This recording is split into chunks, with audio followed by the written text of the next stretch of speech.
इन्हीं टॉपिक्स की वजह से तुम्हारी 11th भी खराब हो जाती है और 11th खराब होने के बाद फिर 12th इसी वजह से खराब होती है। बट अब पढ़ लो अभी, वरना बाद में ये बोलोगे आता नहीं यकीन या से क्या हो गया। फिजिक्स का एक भी न्यूमेरिकल, सारे न्यूमेरिकल मुझसे खफा हो गए। सर यही तो टॉपिक्स हैं जिनकी वजह से हमारी 11th खराब हो गई। इनके बिना तुम फिजिक्स नहीं कर सकते, कॉम्पिटिटिव एग्जाम नहीं निकाल पाओगे। टॉपिक्स तो सर ऐसे ही लिखे हैं जिनसे हमें डर लगता है। सर यही तो टॉपिक्स हैं जिनकी वजह से हमारी 11th खराब हो गई। सर हमारी 12th में बेसिक्स हो ही नहीं पा रहे सर हमसे। सर डेरिवेशन नहीं हो पा रही सर न्यूमेरिकल नहीं बनते फिजिक्स में।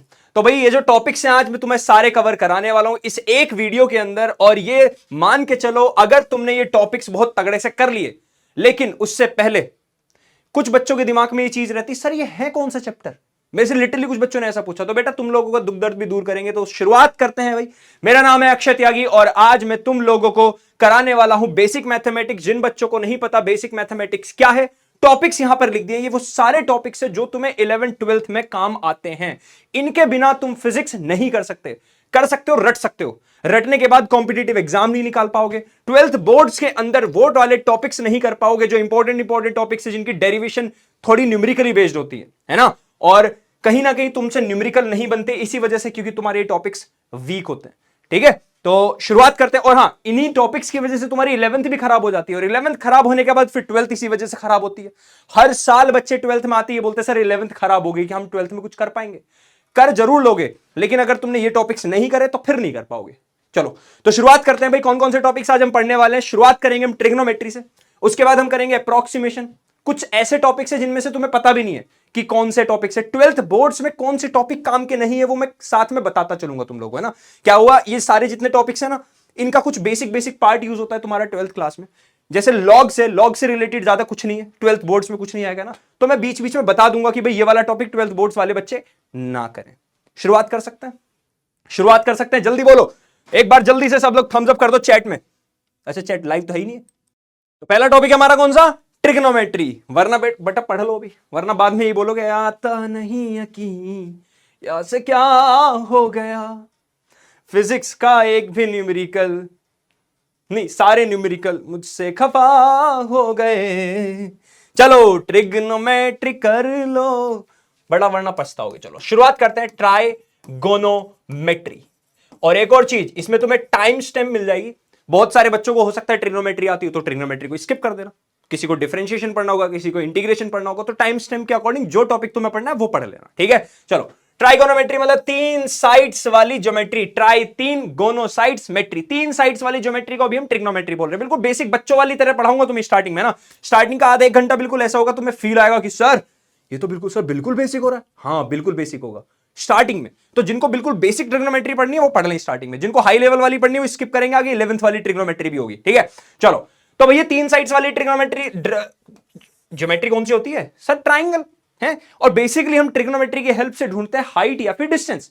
और हम इसके अंदर पढ़ते हैं टी रेशोज। टी रेशोज क्या है अभी बताएंगे। टी रेशोज पढ़ेंगे, मतलब हमें सिर्फ रेशोज का काम है, ट्राइंगल के रेशोज का काम है। कौन सा ट्राइंगल ऐसा जिसमें हाइट होती है भैया, हाइट मतलब परपेंडिकुलर, है ना, ऐसे मान के चलो। तो भैया ये रहा तुम्हारा राइट एंगल ट्राइंगल। तो बेसिकली हमें पढ़ना क्या है, राइट एंगल ट्राइंगल। ठीक, अब बहुत सारे बच्चों को एक डाउट होता है कि सर इसमें से परपेंडिकुलर कौन सा और बेस कौन सा है। तो हमेशा ध्यान रखना, अगर मैं ये एंगल लिख दूं थीटा, यानी रेफरेंस एंगल ये हो गया, इस एंगल के अकॉर्डिंग इसके सामने वाला होता है बेटा परपेंडिकुलर। क्या ये बात याद रखोगे। बहुत बच्चे इसमें कंफ्यूज होते हैं भैया, ये बहुत बेसिक सा डाउट होता है। इसके साथ वाला होता है बेस और ये तो हाइपोटेनस फिक्स ही है। लेकिन अगर मैं थीटा बोल दूं ये वाला, तो भैया परपेंडिकुलर फिर कहलाएगा ये तुम्हारा पी लिख देता हूं, ये बेस हो गया, ये हाइपोटेनस। समझ में आई बात, समझ में आ गई। चलो आगे बढ़ते हैं। अब इसके बाद हमें पढ़नी क्या है, टी रेशियोज। तो सोच के बताओ, चलो एक छोटा सा ट्राइंगल बना लेते हैं। ये रहा छोटा सा, इसी वाले ट्राइंगल को हम रेफरेंस ले रहे हैं भी, है ना, theta. A B C triangle में कितने रेशोज होते हैं टोटल सर, हमने देखा, पता लगाया, ए अपॉन बी। ठीक, ए अपॉन बी, ए अपॉन सी, बहुत बढ़िया। ठीक है, और एक बी अपॉन सी ले लो। यही 3 रेशो दिख रहे हैं, इनका उल्टा कर दो। क्या, एक रेशो बी अपॉन ए, एक रेशो सी अपॉन ए, एक रेशो सी अपॉन बी। क्या टोटल 6 रेशोज होते हैं। वही ट्राइंगल के बच्चे हो गए 6। अब इन 6 बच्चों का नामकरण करना तो बहुत जरूरी है। तो पंडित जी से को बुलाया गया कि भैया नामकरण करो, तो पंडित जी नामकरण करके चले गए। उन्होंने सबको नाम दे दिए, क्या क्या, एक को नाम दिया साइन थीटा, एक को नाम दिया कॉस थीटा, एक को नाम दिया टेन थीटा, एक को नाम दिया कॉसेक थीटा, एक को नाम दिया सेक थीटा, एक को नाम दिया कॉट थीटा। लेकिन गड़बड़ ये हो रही कि हम बार बार भूल जा रहे हैं किसका नाम कौन सा है ना, किसका नाम कौन सा हम बार बार भूल जा रहे हैं। तो हमने क्या करा, एक काम करते, चलो कोई ट्रिक अपना लेते भैया। क्या करते, कोई ट्रिक अपना लेते हैं। हमने बोला एक है तुम्हारा साइन थीटा, एक है तुम्हारा कॉस थीटा, एक है तुम्हारा टेन थीटा, एक है तुम्हारा, इसे याद करना है कैसे बताऊंगा अभी, कॉसेक थीटा, एक है तुम्हारा सेक थीटा, एक है तुम्हारा कॉट थीटा। तो सबने बचपन में पढ़ा होगा, पी बी पी है, H H B, Pandit Badri Prasad हर बोले, कुछ भी पढ़ रखा है ना। पापा बीड़ी पियोगे, हाँ बेटा ये नहीं बिल्कुल। पापा बियर पियोगे, हाँ बेटा ये भी नहीं बिल्कुल। मैंने पहले ही बताया था, वी डोंट प्रमोट एल्कोहलिज्म और स्मोकिंग, ठीक है। तो हम पापा को कुछ अच्छी चीज पिलाते हैं, पापा बादाम पियोगे, हाँ हाँ बेटा।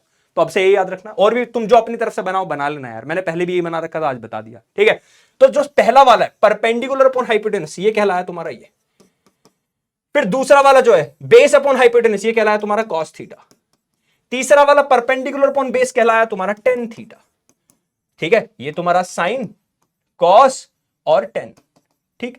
साइन का जस्ट उल्टा कॉसेक थीटा, साइन का जस्ट उल्टा कर दो कॉसेक थीटा, कॉस का जस्ट उल्टा कर दो, देखो साइन का उल्टा ये, कॉस का उल्टा ये, और टेन का उल्टा ये, ठीक। सेक थीटा इसका जस्ट उल्टा, हाइपोटेनस अपॉन बेस, और ये तुम्हारा बेस अपॉन परपेंडिकुलर। क्या ये बात तो बहुत आसान है। और यहां से हमें नए फॉर्मूले मिले, कभी भी फॉर्मूले बनाने नहीं तो अपने आप बनते चले जाते। तो देखो फॉर्मूला क्या बने, साइन का उल्टा एक फॉर्मूला 1 अपॉन कॉसेक थीटा, याद रखोगे ये बात। कॉस का उल्टा एक फॉर्मूला 1 अपॉन सेक थीटा है, और टेन का उल्टा एक और फॉर्मूला क्या, 1 अपॉन कॉट थीटा। अब देखो एक तुम्हें फॉर्मूला बनाना सिखाता हूं, चलो तुम समझदार हो, मुझे पता कर लोगे। एक काम करो, सिर्फ इन दोनों को डिवाइड कर दो और बताओ मुझे आंसर क्या आ रहा है। सब लोग बताएंगे, मैं यहां कर देता हूं साइड में। साइन थीटा तुम्हारा क्या, perpendicular upon hypotenuse. Cos theta तुम्हारा क्या, बेस अपॉन हाइपोटेन्यूज। अगर मैं दोनों की डिवाइड कर दूं, हाइपोटेन्यूज से हाइपोटेन्यूज कट ही गए, कट गया, बचा क्या, perpendicular upon base, sine upon कोस। क्या परपेंडिकुलर अपॉन बेस तुम्हारा, ध्यान से देखो, टेन थीटा होता है। तो क्या मैं बोल दूं sine theta upon cos theta equals to tan theta, एक नया फॉर्मूला, हाँ ना बोलो। तो फॉर्मूले खुद बनते चले जाते हैं, बात ये सीधी सी बात है। इसके आगे बढ़ते हैं भाई, इतनी बात समझ में आई, ठीक। इसके आगे बढ़ते हैं, अब वापस से ट्राइंगल पे जाते हैं। चलो, अगर ये एंगल थीटा, ये एंगल 90, तो एंगल सम प्रॉपर्टी, जब तुम छोटे बच्चे थे, छोटी छोटी शरारतें करते थे, और जब छोटे से थे बिल्कुल, तो तुम्हें याद है एंगल सम प्रॉपर्टी पढ़ाई गई थी तुम्हें, ट्राइंगल के तीनों एंगल का सम 180 डिग्री। वहां से ढूंढो, ये थीटा ये 90, तो क्या ये 90 माइनस थीटा, ढूंढ के बताओ, है। वापस से एबीसी ऐसी ही रहने दो इन्हें, है ना। अब तुम जरा एक चीज ध्यान से देखो, अगर मैं बोलूं साइन थीटा, क्या वो होगा परपेंडिकुलर अपॉन हाइपोटेन्यूज, सही बात सर। अब मैं बोलना चाहता हूं साइन 90 माइनस थीटा, ढूंढ के दिखाओ साइन 90 माइनस थीटा, यानी इस बार रेफरेंस एंगल में ये ले रहा हूं, इसके अकॉर्डिंग क्या परपेंडिकुलर, ये perpendicular upon hypotenuse, B upon C. एक बात देखी गजब तुमने, सेम साइन है लेकिन हर बार अलग अलग आंसर आया। चलो एक और देखते हैं, एक और, इसी के साथ एक और चीज समझते हैं। अगर मैं कॉस थीटा ढूंढूं, कॉस थीटा, थीटा ये बेस अपॉन हाइपोटेन्यूज, ओ भाई साहब ये दोनों सेम आ गए, देख रहे हो। कॉस 90 माइनस थीटा ढूंढ के देखो, 90 माइनस थीटा, 90 माइनस थीटा, अगर ये रेफरेंस एंगल है तो क्या ये बेस बन जाएगा इस बार, ए अपॉन सी। तो तुमने ऑब्जर्व की ये इसके इक्वल आ रहा है और ये इसके इक्वल है ना। तो यहां से फॉर्मूले क्या बन गए, sine 90 minus theta equals to cos theta. Cos 90 minus theta उल्टा कर दो, है ना। तो अगला लिखते हैं, इसके बाद तुम्हारा 10, ये मैं डायरेक्ट लिख रहा हूं, अब हर डेरिवेशन नहीं करूंगा, बेसिक मैथमेटिक्स पढ़ रहे हैं, मैं तुम्हें पूरी मैथ्स नहीं पढ़ा रहा, ठीक है। कॉट, कॉट हो गया, और sec 90 minus theta equals to cosec theta. इनके उल्टे भी एप्लीकेबल होते हैं। क्या ये बात समझ में आ गई, बहुत बेसिक बेसिक सी बात है, बातें बहुत बेसिक बेसिक सी, ठीक है। चलो आगे बढ़ते हैं, इतनी बात समझ में आई। अब इसके बाद एक अगली चीज, अब पाइथागोरस साहब को ले आते हैं। ये रहा तुम्हारा ए, ये रहा तुम्हारा बी, ये रहा तुम्हारा सी, ये रहा 90 डिग्री, ये रहा थीटा। तो ट्रिग्नोमेट्री में सब यूज हो गया। पाइथागोरस बाबा ने बोला यार राइट एंगल ट्राइंगल तुम ले रहे हो और मुझे भूल गए, ऐसे क्यों कर रहे हो। तो उन्होंने कहा मुझे भी कहीं यूज में लाओ। तो हमें तो सबको पता है कि भैया हाइपोटेनस का स्क्वायर होता है बेस का स्क्वायर, यही होता है, बेस का स्क्वायर प्लस परपेंडिकुलर स्क्वायर, यही होता है। लेकिन हम इस चैप्टर में पढ़ क्या रहे हैं, सिर्फ रेशोज। क्या पढ़ रहे हैं हम, सिर्फ रेशो। तो एक काम करते हैं, क्या पूरी इक्वेशन की डिवाइड मैं ऐसी सी स्क्वायर से कर दूं, कोई दिक्कत है, कर दूं। लेकिन फिर बुरा मान जाएंगे कौन लोग, बी और ए। वापस लिखो इक्वेशन, वापस लिखो इक्वेशन। इस बार बी से कर दो पूरी इक्वेशन को डिवाइड, अब ए भी तो रह गया, क्या ए से भी कर दो पूरी इक्वेशन की डिवाइड, तुम देख रहे हो, क्या ए से भी डिवाइड कर दो पूरी इक्वेशन की, हाँ ना बोलो, बोलो। ये बन गया 1 B upon C, base upon hypotenuse, क्या कॉस स्क्वायर थीटा, ये स्क्वायर है cos square theta, A upon C perpendicular upon hypotenuse के साइन स्क्वायर थीटा।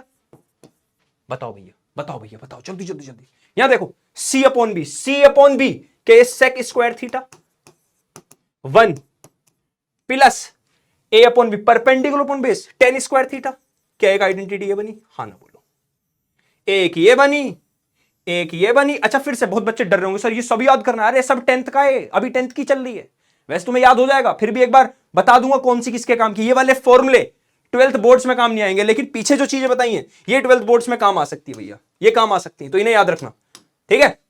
वैसे मैंने परिश्रम बैच में भी ये सब चीजें कराई हैं, लेकिन एक बार रिवीजन हो गया तुम लोगों का, और जितने बच्चे उस बैच में हैं नहीं उनके लिए पूरा हो गया, ठीक है। चलो आगे बढ़ते हैं।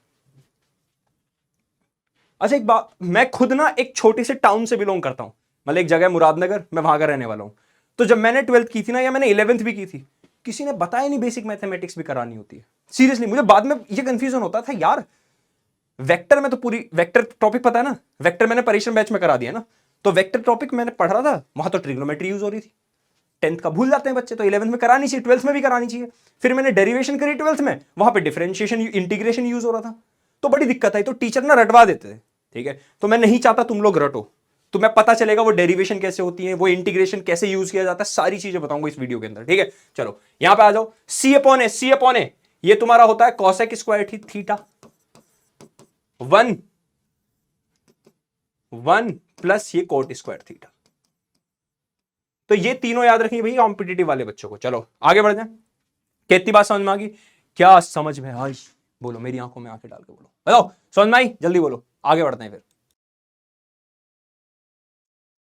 चलो आगे बढ़ते हैं भाई, आगे क्या बढ़ना है, लास्ट चीज रहेगी क्लास 10th की जो ट्रिग्नोमेट्री, उसकी लास्ट चीज, ये तुम्हारे बहुत यूज आने वाली है ना। तो एक टेबल होती है जो मैं 10th में याद होगा, नहीं आते तो मैं बता देता हूं कैसे बनाई जाती है, तुम्हें कुछ कुछ याद करनी है, इसमें से चीजें ज्यादा नहीं करनी है। बनाने का तरीका लिखो 0 1 2 3 4, ठीक है, चारों में, अभी उसको भूल जाओ, एक्स्ट्रा सबकी 4 से डिवाइड करो और रूट कर दो, सबका 4 से डिवाइड करो रूट कर दो, 4 से डिवाइड करो रूट कर दो, 4 से डिवाइड करो और रूट कर दो। अभी इतनी टेबल याद रखना, 180 डिग्री बाद में, ठीक है। ये क्या आया 0, ये क्या है 1/2, 2 2 जा 4, 1/√2, 3 का हो गया √3, 4 का रूट आया 2, 1 आ गया। क्या याद रखी जा सकती है बात, सिर्फ इतना। तो क्या अगर तुमसे कोई पूछे बताओ sine 30 degree, sine 30 degree 1/2, sine 60 degree, sine 60 degree √3/2। अब क्या करना है, साइन थीटा समझ में आ गया, कॉस के लिए क्या करोगे, उल्टा कर दो, ये 1 यहां लिख दो, ये यहां लिख दो, ये यहां सबको उल्टा कर दो, बस देखो 1 यहां लिखा, √3/2 यहां लिख दिया, ये यहां, ये उधर और ये उधर, ठीक है। अभी थोड़ी देर पहले हमने एक फॉर्मूला करा था ना, sine theta upon cos theta equals to tan theta, हमें टेन थीटा ढूंढना है, तो sine upon cos 0 divide by 1 0, this divide, अब ये डिवाइड तो खुद कर सकते हो, this divided by this 1/√3, this divide by this 1, this divide by this √3, 1 divided by 0, ये तो होता ही नहीं, नॉट डिफाइंड, नॉट डिफाइंड या इंफिनिटी जो तुम्हें लिखना है, नॉट डिफाइंड लिख दो। क्या ये बात याद रखोगे। अब तुमसे कोई पूछे कॉस, तुमसे पूछे सेक 30 डिग्री, सेक, तुमसे क्या पूछ लिया किसी क्वेश्चन वाले ने, सेक 30 डिग्री, याद करो कॉस का उल्टा होता है सेक, कॉस 30 डिग्री पे जाओ, ये रहा सेक 30 डिग्री इसका उल्टा 2/√3, तो उन तीनों को लिखने की जरूरत नहीं है, इन्हीं के उल्टे से हो जाएगा। क्या बात याद रखोगे। अब थोड़ा सा जो बता रहा हूं वो सुन लो, साइन 0 डिग्री भी 0 होता है, साइन 180 डिग्री भी 0 होता है, कॉस 0 डिग्री 1 होता है, लेकिन कॉस 180 डिग्री -1 होता है। क्या ये बात याद रखी जा सकती है, सिर्फ ये दो बातें याद रखनी और कुछ नहीं। 180 में तुम्हें सिर्फ ये दो बातें याद रखनी, क्या याद रख सकते हो, बहुत आसान है, बहुत आसान है।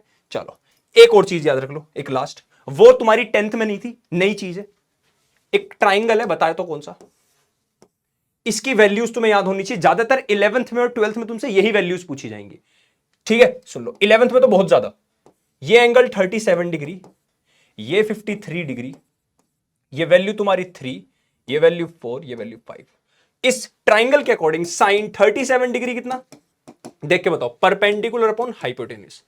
कॉस 37 कितना, base upon hypotenuse. Ten 37 degree कितना, ये याद ना भी करो चलेगा, 3/4। ठीक है। साइन 53 डिग्री कितना, उसके according perpendicular upon base. Cos 53 degree कितना, बेस अपॉन हाइपोटेन्यूज। समझ में आ रहा है? आ रहा है? पूरा डिटेल में करा रहा हूं भैया। इतनी डिटेल ट्रिग्नोमेट्री तो तुमने 10th में ही पढ़ी होगी ढंग से, बस शायद 10th में भी ना पढ़ी हो। नहीं 10th में तो पढ़ी होगी, इतना तो मैं तुम्हें मानता हूं। 1053 डिग्री कितना भैया, बताओ जल्दी। Base perpendicular upon base 4/3। तो ये वैल्यूज तुम्हें अगर यहां भी इनमें से सिर्फ ये वैल्यूज 4 याद रख ले, ये दोनों याद रख लेना। 53 में देखो अपने आप उल्टा कर देना, बस देखो, बस उल्टा। अगर तुमने ये दो वैल्यूज याद रख ली, दैट्स इट। ये दोनों तो अपने आप उल्टी हो जाएंगी, देखो 3/5 या 4/5 या, बस इतना सा काम है। क्या आसान है। अब आने वाले हम कौन सी 12th की ट्रिग्नोमेट्री में। कौन सी ट्रिग्नोमेट्री बात हो भैया, 11th वाली, सॉरी कौन सी 11th वाली ट्रिग्नोमेट्री। इसमें हम ज्यादा डिटेल में नहीं जाएंगे, जो तुम्हारे काम की सिर्फ वही बताऊंगा। इसके लिए तुम्हें हमेशा बस एक याद रखनी है, तुमने हर जगह एंगल्स को पढ़ा होगा, 30 डिग्री 60 डिग्री 90 डिग्री 80 डिग्री जो भी है डिग्री में, बट डिग्री ऐसा यूनिट नहीं होती। हम फिजिक्स में सब चीजों की ऐसा यूनिट पढ़ते हैं ना, एक्चुअल में ऐसा यूनिट एंगल की क्या होती है, लिख देता हूं, ऐसा यूनिट ऑफ एंगल इज कितनी, बोलो जल्दी जल्दी, रेडियन। देखो वैसे ये वीडियो मैं उन बच्चों के लिए बना रहा हूं जो बच्चे 20 साल 12th बोर्ड्स दे रहे हैं, बट ये वीडियो 11th वालों के भी काम आ जाएगी, कॉम्पिटिटिव एग्जाम वालों के काम भी आ जाएगी, सीईटी वालों के भी आ जाएगी, सबके काम आएगी। ये वीडियो है सबके लिए, बट स्पेशली मैं 12th बोर्ड्स वाले बच्चों के लिए बना रहा हूं, क्योंकि जो मेरे बच्चे बैच में है, परिश्रम बैच में, उन्होंने मुझे बोला था कि सर बैच में तो हमने कर ली, एक बार रिवीजन मिल जाए तो मजा आ जाए हैं। और कुछ बच्चे यूट्यूब पे थे जिन्होंने मेरी पहली क्लास देखी थी परिश्रम की, यूट्यूब पे ली थी अभी 4-5 दिन पहले। उन बच्चों ने बोला था सर प्लीज ट्रिग्नोमेट्री हमें बेसिक मैथमेटिक्स यूट्यूब पे करा दो, तो इसलिए मैंने उन सबका ध्यान रखते हुए ये वाली वीडियोस तुम्हारे लिए डाली है। ठीक है, चलो। तो ऐसा unit of angle is radian. तो एक चीज तुम्हें याद रखनी है, 180 डिग्री इक्वल्स टू होता है पाई रेडियन। अगर एंगल में बात करें तो पाई, ठीक है, याद रखोगे। तो 360 डिग्री कितना हो गया, 2 पाई रेडियन। 90 डिग्री कितना हो गया, π/2 रेडियन। ठीक है, 60 डिग्री कितना हो गया, π/3 रेडियन। क्या बाकी अपने आप लिख सकते हो वैल्यूज? हाँ ना बोलो, क्या बाकी अपने पास लिख सकते हो? लिख सकते हो। तो बेसिकली हमने करा क्या, एक सर्कल लो, ऐसे एक सर्कल ले लो, इस सर्कल को तुम 4 पार्ट में डिवाइड कर सकते हो। क्या मैं बोल सकता हूं ये तुम्हारा कहलाता है फर्स्ट क्वाड्रेंट? हाँ ना बोलो। ये तुम्हारा कहलाता है सेकंड क्वाड्रेंट, ये तुम्हारा कहलाता है थर्ड क्वाड्रेंट, ये फोर्थ क्वाड्रेंट। मैथ्स में पढ़े होंगे ना क्वाड्रेंट्स, है ना। तो जो मैंने तुम्हें अभी 10th की ट्रिग्नोमेट्री पढ़ाई है ना, वो एक छोटा सा अंश था ट्रिग्नोमेट्री का। जो तुम्हें मैंने 10th की ट्रिग्नोमेट्री पढ़ाई है, एक्चुअल में वो फर्स्ट क्वाड्रेंट की ट्रिग्नोमेट्री होती है जो मैंने तुम्हें पढ़ाई है। फर्स्ट क्वाड्रेंट की ट्रिग्नोमेट्री। किसकी ट्रिग्नोमेट्री? फर्स्ट क्वाड्रेंट की। ट्रिग्नोमेट्री आगे भी है, सेकंड क्वाड्रेंट की अलग है, थर्ड क्वाड्रेंट की अलग है, फोर्थ क्वाड्रेंट की अलग है। बट हम चारों क्वाड्रेंट की अगर अलग अलग ट्रिग्नोमेट्री पढ़ने बैठ गए तो पगला जाएंगे हम। तो हमने इसके लिए क्या करी, ट्रिक्स निकाली। क्या ट्रिक्स है, सुनते रहना धीरे से, ठीक है। कर दे शुरुआत 11th की ट्रिग्नोमेट्री की। अरे जोर से बोल दो, हार्ड नहीं है, बहुत आसान है, मतलब बच्चे वाली है। तुम्हें एक चीज समझनी है, 10 अपने आप समझ में आ जाएंगी, इतनी आसान है। दिखा दूं? चलो बस इतना याद रख सकते हो, 180 degree equals to pi radian, 360 degree equals to 2 pi radian. और इस सर्कल में एक और चीज, चलो देखो, सुनना ध्यान से ना। तुम एक बात सोच के बताओ, अगर मैं ये बोलूं ये एंगल 0 डिग्री है, ये क्या लाइन है 0 डिग्री की है ना, मैं यहां से यहां जाऊं, क्या मैं 90 डिग्री आगे चला गया? क्या मैं इसको 90 डिग्री बोल सकता हूं इस लाइन को? क्या मैं 90 से और 90 आगे गया, क्या इसको 180 डिग्री बोल सकता हूं? मैं 180 डिग्री से और 90 आगे गया, क्या ये 270 डिग्री हो गई? क्या मैं 270 से और 90 आगे गया, क्या ये 360 डिग्री हो गई? मैं 360 डिग्री से और 90 आगे चला जाऊं, क्या ये 450 डिग्री हो गई? क्या मैं 450 से और आगे 90 डिग्री चला जाऊं, क्या ये तुम्हारा 540 भी होगी? मैं 540 से और 90 आगे चला जाऊं, ऐसे चलता रहेगा। ये 630 होगी, 630 से और 90 आगे चला जाऊं, क्या 720? ऐसे तो चलता रहेगा ना सीक्वेंस। यानी तुम एक बात समझे, जो मतलब 0 डिग्री का है वही मतलब 360 डिग्री का है। अगर मैं कभी लिख दूं क्या, साइन 0 डिग्री, मैं लिख दूं साइन 360 डिग्री, मैं लिख दूं साइन टू 720 डिग्री, इन सब का मतलब एक ही है। याद करो साइन 0 डिग्री की वैल्यू क्या थी? 0, तो तीनों की 0, मतलब इन तीनों का मतलब एक ही है। क्या बात समझ में आई? कितना आसान है। अब तुमने एक चीज पढ़ी थी, याद करो, साइन 90 माइनस थीटा, याद आया? तुमने पढ़ा था cos 90 minus theta, ten 90 minus theta, पढ़े थे? 90 कहां है? ये 90 में से थीटा माइनस कर दो। क्या तुमसे यहां की बात की जा रही है? फर्स्ट क्वाड्रेंट की। सोचो कितना आसान है। इस 90 में से थीटा माइनस कर दो, तो क्या यहां की बात करिए इसकी, फर्स्ट क्वाड्रेंट की? तो फर्स्ट क्वाड्रेंट में जो भी आंसर आया, क्या वो पॉजिटिव आंसर था? इसके आगे नेगेटिव नहीं है ना, पॉजिटिव आ रहा है। हाँ ना बोलो, हाँ ना बोलो। सुनने में बहुत अजीब लग रहा होगा है? क्या सबके कन्वर्जन पॉजिटिव आ रहे हैं? ये पॉजिटिव पॉजिटिव, कुछ नेगेटिव नहीं है ना? नहीं है ना, है ना? तो कुछ बच्चों को याद आई होंगी कुछ बातें, समझ गए वाली चीज, पॉजिटिव, सबके आंसर पॉजिटिव आ रहे हैं, समझ गए? एक और चीज, क्या साइन चेंज हो गया कॉस में? कॉस चेंज हो गया साइन में, टेन चेंज हो गया कॉट में, ऐसी सेक चेंज हो जाएगा कॉसेक में, ऐसे ही सेक चेंज हो जाएगा कॉसेक में, बट सारे आंसर पॉजिटिव है ना? तो याद रखना, जब भी ये 90 हो, 90 मतलब ये 90 450, जो 90 का मतलब है वही 450 का मतलब है। तो जब भी इस लाइन की बात होगी, इसमें से कुछ भी प्लस या माइनस हो रहा होगा, तो चेंज होंगी चीजें, मतलब साइन चेंज हो जाएगा कॉसेक में, कॉस चेंज हो जाएगा साइन में। अभी कंफ्यूजन लग रहा होगा थोड़ा सा, अभी आगे समझ में आएगा, बताऊंगा कैसे। तो क्या एक बात समझ में आ गई? जो फर्स्ट क्वाड्रेंट वाली ट्रिग्नोमेट्री है उसके अंदर सब पॉजिटिव है, ऑल पॉजिटिव, हाँ ना बोलो, सब पॉजिटिव है। इसको डिनोट करते हैं ए से, इसको डिनोट करते हैं एस, इसको टी, इसको सी। ऑल स्कूल टू कॉलेज, क्या सब बच्चे स्कूल से कॉलेज में जाते हैं? ए मतलब ऑल पॉजिटिव, ए मतलब ऑल पॉजिटिव, यानी यहां पर जो भी वैल्यू एग्जिस्ट करेगी वो सब पॉजिटिव। एस मतलब साइन पॉजिटिव, साइन का उल्टा कॉसेक, तो साइन एंड कॉसेक दोनों पॉजिटिव, बाकी सब नेगेटिव। टी मतलब टेन थीटा, टेन का उल्टा कौन होता है? कॉट थीटा, टेन और कॉट पॉजिटिव, बाकी सब नेगेटिव। सी मतलब कॉस, कॉस का उल्टा सेक, ये दोनों पॉजिटिव, बाकी सब नेगेटिव। अभी इसका मतलब समझाता हूं, चलो। अगर मैं बोलूं 90 माइनस थीटा, ये कौन सा क्वाड्रेंट है? सोच के बताओ। मैं बोलूं 90 minus theta, 90 minus theta first quadrant, पहले ये समझना जरूरी है फर्स्ट क्वाड्रेंट कौन सा है, ठीक है? मैं बोलूं 90 प्लस थीटा, ये कौन सा क्वाड्रेंट है? 90 प्लस, 90 में प्लस कर रहा हूं मैं थीटा, सेकंड क्वाड्रेंट। कौन सा क्वाड्रेंट? Second quadrant. अब तुमसे एक चीज पूछता हूं तगड़ी, मुझे बताओ 180 माइनस थीटा कौन सा क्वाड्रेंट है? 180 माइनस थीटा, 180 माइनस, अरे 180 है माइनस थीटा, क्या ये वाला? फिर से सेकंड क्वाड्रेंट। क्या 180 माइनस थीटा और 90 प्लस थीटा दोनों सेकंड क्वाड्रेंट है? बहुत बढ़िया, आगे आओ एक और। अब मैं तुमसे पूछूं 180 प्लस थीटा, 180 प्लस थीटा, सोच लो 180 प्लस थीटा, 180 में प्लस थीटा, क्या थर्ड क्वाड्रेंट? थर्ड क्वाड्रेंट, हाँ ना बोलो, आसान है। तो अब तुम्हें एक बात समझनी है, क्या ये लिख लिया? जिसने लिख लिया, अच्छा ये नोट कर लेना पूरा साथ में, पॉज कर करके नोट करते रहना, बहुत इंपॉर्टेंट चीजें बता रहा हूं, कुछ एक्स्ट्रा भी है, नो डाउट कुछ एक्स्ट्रा भी है। कॉम्पिटिटिव वालों के लिए तो ये पूरा है, कॉम्पिटिटिव वाले जितने बच्चे हो तो पूरा करें, वो तो कुछ ना छोड़े, ठीक है? जो बच्चे 11th वाले हैं वो भी पूरा करें। 12th वाले बच्चों के लिए कुछ कुछ चीजें जो छोड़नी वो मैं बता दूंगा। वैसे तो मैं चाहता हूं जितने 12th के बच्चे वो कॉम्पिटिटिव एग्जाम तो देंगे ही, है ना? तो छोड़ना क्यों है? जब एक ही वीडियो में सब कुछ मिल रहा तो क्यों छोड़ना है? कुछ नुकसान थोड़ी ना होगा। मान लो चलो हो सकता है तुम 15 मिनट एक्स्ट्रा पढ़ लोगे, 15 मिनट अगर एक्स्ट्रा पढ़ के कुछ एक्स्ट्रा पढ़ भी लिया, वो आगे काम ही आना है, नुकसान कुछ नहीं होना। इवन पता जब तुम ये चीजें पढ़ोगे ना तो तुम्हें आगे की चीजें और ज्यादा अच्छे से समझ में आएंगी, समझे? ठीक है, देखो मुझे इस टाइम पे कोई जरूरत नहीं थी बेसिक मैथमेटिक्स वीडियो डालने की, क्योंकि मैं बैच में भी पढ़ा रहा हूं, ठीक है? मैंने बैच में भी पढ़ा दी। इवन 12th के बच्चों को तो बेसिक मैथमेटिक्स बहुत बेसिक पढ़ाते हैं, इस लेवल पे नहीं पढ़ाते।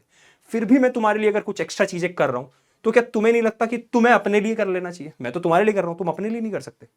बाकी देखो तुम्हारी श्रद्धा है, तुम्हारी इच्छा है, जो तुम चाहो, ठीक है? चलो आगे, सुनना सुनना सुनना सुनना सुनना सुनना सुनना। देखो मैंने अभी लिखा साइन 90 माइनस थीटा, एक तो ये हो गया। एक में लिख रहा हूं साइन 90 प्लस थीटा, मतलब समझाऊंगा सबका। एक में लिख रहा हूं कॉस 90 प्लस थीटा, एक में लिख रहा हूं साइन 180 माइनस थीटा, एक में लिख रहा हूं कॉस 180 माइनस थीटा, ठीक है? और क्या लिख सकते हैं? बस ठीक है। और यहां पे बना रहा हूं मैं वो ग्राफ, पहले सोच के बताओ, ये फर्स्ट क्वाड्रेंट है, साइन 90 माइनस थीटा भी पढ़ाया था, ये तो कॉस थीटा सीधा। साइन 90 प्लस थीटा, क्या ये सेकंड क्वाड्रेंट है? साइन 90 प्लस थीटा, क्या ये सेकंड क्वाड्रेंट की बात हो रही है? सेकंड क्वाड्रेंट में कौन पॉजिटिव? सेकंड क्वाड्रेंट में कौन पॉजिटिव? साइन और कोसेक की वैल्यूज। साइन, अच्छा जब भी 90 आएगा, जब भी 90 आएगा मतलब ये वाली लाइन, ये वाली लाइन, ये या ये, इन दोनों में से जो भी वैल्यूज आएंगी वो चेंज करवाती हैं, मतलब साइन को चेंज कराएंगी कोस में, टेन को चेंज कराएंगी कोट में, सेक को कोसेक में। ये याद कर लो कहीं, ठीक है? जब भी यहां पे तुम्हें 90 माइनस थीटा या प्लस थीटा लिखा दिखाई दे, 90 प्लस थीटा या 90 माइनस थीटा या 270 प्लस थीटा या 270 माइनस थीटा, जब भी, तो तुम्हें चेंज करना है ऑटोमेटिकली, दिमाग में फिट कर लो। तो साइन चेंज किस में होगा? कॉस में। चलो ये तो ठीक है, कॉस में चेंज हो गया। साइन थीटा की वैल्यू सेकंड क्वाड्रेंट में पॉजिटिव, पॉजिटिव सही है, सही लिखा हमने, बिल्कुल सही लिखा है। साइन 90 माइनस थीटा भी कॉस थीटा होता है, साइन 90 प्लस थीटा भी कॉस थीटा होता है। क्या ये बात याद रख सकते हो? अभी कोई दिक्कत नहीं, अब उलझन स्टार्ट होगी। तो जिन बच्चों को ज्यादा उलझन है उन्हें मैं याद करने का तरीका बता दूंगा, ठीक है? आ जाओ। कॉस 90 प्लस थीटा, कॉस किस में चेंज होता है? यहां 90 लिखा है तो कॉस चेंज होगा। कॉस किस में चेंज होता है बताओ? पीछे देख लो, चलो दिखाते हैं। कॉस किस में चेंज होता है? कहां गया? कॉस किस में चेंज होता है? साइन में। तो साइन लिखना है हमें, क्या मैं लिख दूं साइन थीटा? अब बहुत तगड़ा समझना, बहुत बच्चे बोलेंगे कि सर 90 प्लस थीटा मतलब सेकंड क्वाड्रेंट, सेकंड क्वाड्रेंट में साइन पॉजिटिव, साइन पॉजिटिव नहीं, साइन की वैल्यू, ये किसकी वैल्यू है? कॉस की वैल्यू। कॉस सेकंड क्वाड्रेंट में नेगेटिव, कॉस की वैल्यू जो भी आएगी नेगेटिव। हमें देखना नहीं है क्या ये, कॉस की जो भी वैल्यू आएगी सेकंड क्वाड्रेंट में कॉस की वैल्यू नेगेटिव होती है, खत्म बात। साइन 180 माइनस थीटा, फिर से आ जाओ, अब सुनो, 180 माइनस थीटा कौन सा क्वाड्रेंट है? फिर से सेकंड क्वाड्रेंट। साइन थीटा की जो भी वैल्यू आएगी पॉजिटिव होगी, क्योंकि सेकंड क्वाड्रेंट में साइन पॉजिटिव होता है। ये बहुत डिटेल में जा रहा है, इसको मैं 2 मिनट में बस जल्दी से खत्म करने वाला हूं, ठीक है? सुन लो, अब एक चीज याद रखनी है, 180 पे कभी भी कोई चीज चेंज नहीं होगी। 180, 360, ये जो लाइन है ना, ये लाइन नो चेंज, इसमें लिख दो नो चेंज। जितने भी एंगल इस लाइन पे आए थे, जितने भी एंगल इस लाइन पे आए थे, 0 डिग्री, 360 डिग्री, 180 डिग्री, जितने भी इस लाइन पे आए थे, नो चेंज, नो चेंज। जितने भी इस पे आएंगे चेंज, 90, 270, तो नो चेंज मतलब डायरेक्ट फिर से साइन थीटा, ठीक है? अब तुम्हारा होमवर्क कितना सा है? तुम्हें कमेंट में ये बताना है ये माइनस कॉस थीटा क्यों है। तुम्हारा होमवर्क ये है, बस हमें इस 11th की ट्रिग्नोमेट्री में जो चेंज वाली चीजें थी वो इतनी पढ़नी है, जो चेंज वाली चीजें थी वो इतनी ही पढ़नी है। याद रखना 90 और 270 पर चेंज, जब भी 90 प्लस थीटा 270 प्लस थीटा कुछ भी होगा चेंज। 180, 0 डिग्री, 360, इन सब पे नो चेंज। क्या इतनी बात याद रख सकते हो? क्या इतनी बात याद रख सकते हो? बोल दो जल्दी से, बोलो जल्दी। क्या इतनी बात? पानी पी लेते थोड़ा सा। चलो छोटे से ग्राफ दिखा रहा हूं साइन थीटा कॉस थीटा के, ये तुम्हारे काम आएंगे। एसी चैप्टर है ना, वहां काम आएगा। एसएचएम है, ऑसिलेशन है, इन चैप्टर्स के अंदर तुम्हारे वो काम आने वाले ग्राफ है ना। चलो तो भैया साइन थीटा का ग्राफ लिखने जा रहे हैं। पहले क्या, ये ग्राफ है तुम्हारा, ठीक है?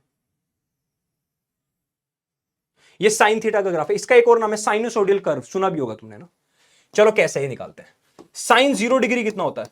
0, 0। साइन धीरे धीरे वैल्यूज बढ़ती तुमने देखा होगा। साइन 30 डिग्री कितना होता है? 1/2 यानी 0.5 वैल्यू बढ़ गई। साइन 90 डिग्री कितना होता है? 1, ये है 1 साइन 90 डिग्री। इस 90 को मैं π/2 लिख रहा हूं, ठीक है? 90 डिग्री। साइन 180 डिग्री कितना होता है? वापस से 0 होता है, वापस से 0 पाई, ठीक है? अब और वैल्यू बढ़ाओ। साइन 180 में प्लस करो 90, 270 डिग्री। 270 डिग्री होता है साइन का -1, +1 -1, ये कितना है? 270 डिग्री। 270 होता है 3π/2, ठीक है? 3π/2, ठीक है? वापस से साइन 360 डिग्री, क्या इक्वल्स हो जाएगा वापस से 0 के? वापस से 0, 360 यानी 2π। ये तुम्हारा साइन थीटा का ग्राफ है, साइनोसोडियल कर्व बोलते हैं इसे, ठीक है? सेम कॉस थीटा का ग्राफ बना लो ऐसे, यहां बना दो नीचे कॉस थीटा का। ज्यादा डिफरेंस नहीं है, बहुत हल्का सा ही है।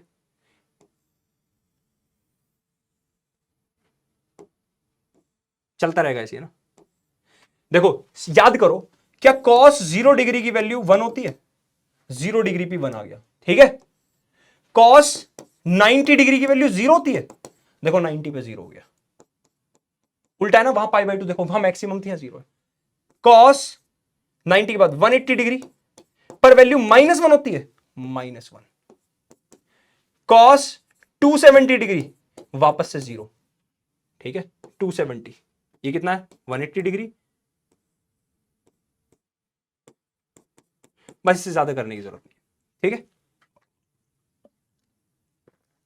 ये लास्ट टॉपिक था जो तुम्हारा हार्ड था। चलो एक काम करते हैं, एक मस्त सी चीज पे चलते हैं, उसका नाम है अप्रॉक्स, नहीं उससे पहले 2-3 फॉर्मुलेज लिखवाने तुम लोगों को, है ना, लिखवाने का लिख के लाया हूं मैं, सुन लो। ये तुम्हारे फॉर्मुलाज काम आने वाले हैं, तुम्हें याद होने चाहिए। 12th में स्पेशली तुम्हारा ये वाला फॉर्मूला, ठीक है, और ये वाला फॉर्मूला, और कभी कभी ये वाला फॉर्मूला, ऊपर 2 वाले काम नहीं आएंगे, बहुत कम आएंगे, 11th में ही काम आएंगे, तुम्हारे कॉम्पिटेटिव एग्जाम में काम आएंगे। तो ये तुम्हें याद रखने, sign A plus B sign A cos B plus cos A sine B, cos A plus B cos A cos B minus sign A sine B sign 2 theta. अब ये वाला फॉर्मूला और ये वाला फॉर्मूला सेम है actual में, तुम ध्यान से देखो, यहां एंगल डबल है, यहां हाफ है, तो देखो यहां पे थीटा थीटा आ गया है, एंगल का हाफ हो गया, थीटा बाई टू, बस इतना हुआ है और कुछ नहीं। कभी कभी ये फॉर्मूला भी ऐसे यूज होगा, ध्यान रखना, कॉस 2 थीटा की जगह हो सकता है कॉस थीटा आ जाए, तो तुम्हें क्या करना है 2 cos स्क्वायर थीटा बाई 2 -1, बस ये करना और कुछ नहीं, दैट्स इट। अब जो नए टॉपिक पे चल रहे हैं उसका नाम है अप्रोक्सीमेशन। क्या नाम है भैया? अप्रोक्सीमेशन। ये क्या चीज है सर? ये तो पहली बार सुन रहे हम, अप्रोक्सीमेशन मतलब अप्रोक्स, अंदाजा लगाना कभी कभी आंसर का। कभी बड़ी बड़ी ऐसी कैलकुलेशन आ जाती है, बच्चों से अंदाजे लगा के ही उनके आंसर लिखने होते हैं। कैसे बताता हूं स्पेशली, मान लो तुम यहां खड़े हो और तुमने बहुत दूर देखा अपना एक दोस्त, 5 किलोमीटर दूर, इतना तुम देख नहीं पाओगे पर ठीक है मान लिया, और तुम्हारा दोस्त खड़ा है, तुम्हारा दोस्त नहीं है, काम करो, तुम जमीन के नीचे, तुम गोवा घूमने गए, और गोवा जब घूमने गए, हुआ क्या, तुम्हारा दोस्त तुम्हें जमीन के नीचे दबा के चला गया, तुमने कहा था मजा लूंगा मैं ऐसी, मुझे दबा के चला जा, और सिर्फ गर्दन तुम्हारी बाहर है, मिट्टी के बाहर तुम्हारी सिर्फ गर्दन है, बाकी तुम्हारा शरीर नीचे दबा हुआ है, देखो गर्दन नीचे, तो तुम्हारी आंखें यहां पे, और तुम्हारे दोस्त ने कहा देख मैं पेड़ पे बैठा हूं 5 किलोमीटर दूर, दूरबीन देके गया तुम्हें, पेड़ ये रहा, 5 किलोमीटर दूर तो पेड़ इतना से दिखेगा ना तुम्हें, तो क्या, कहां गया भैया, 1 मिनट, हाँ सीधी लाइन चाहिए ना अपने को। तो जब तुम अपने दोस्त को देखोगे, क्या कुछ ऐसी नजरों से देखोगे? हाँ ना बोलो, यहां बैठा तुम्हारा दोस्त, हाँ ना बोलो, क्या ऐसी देखोगे?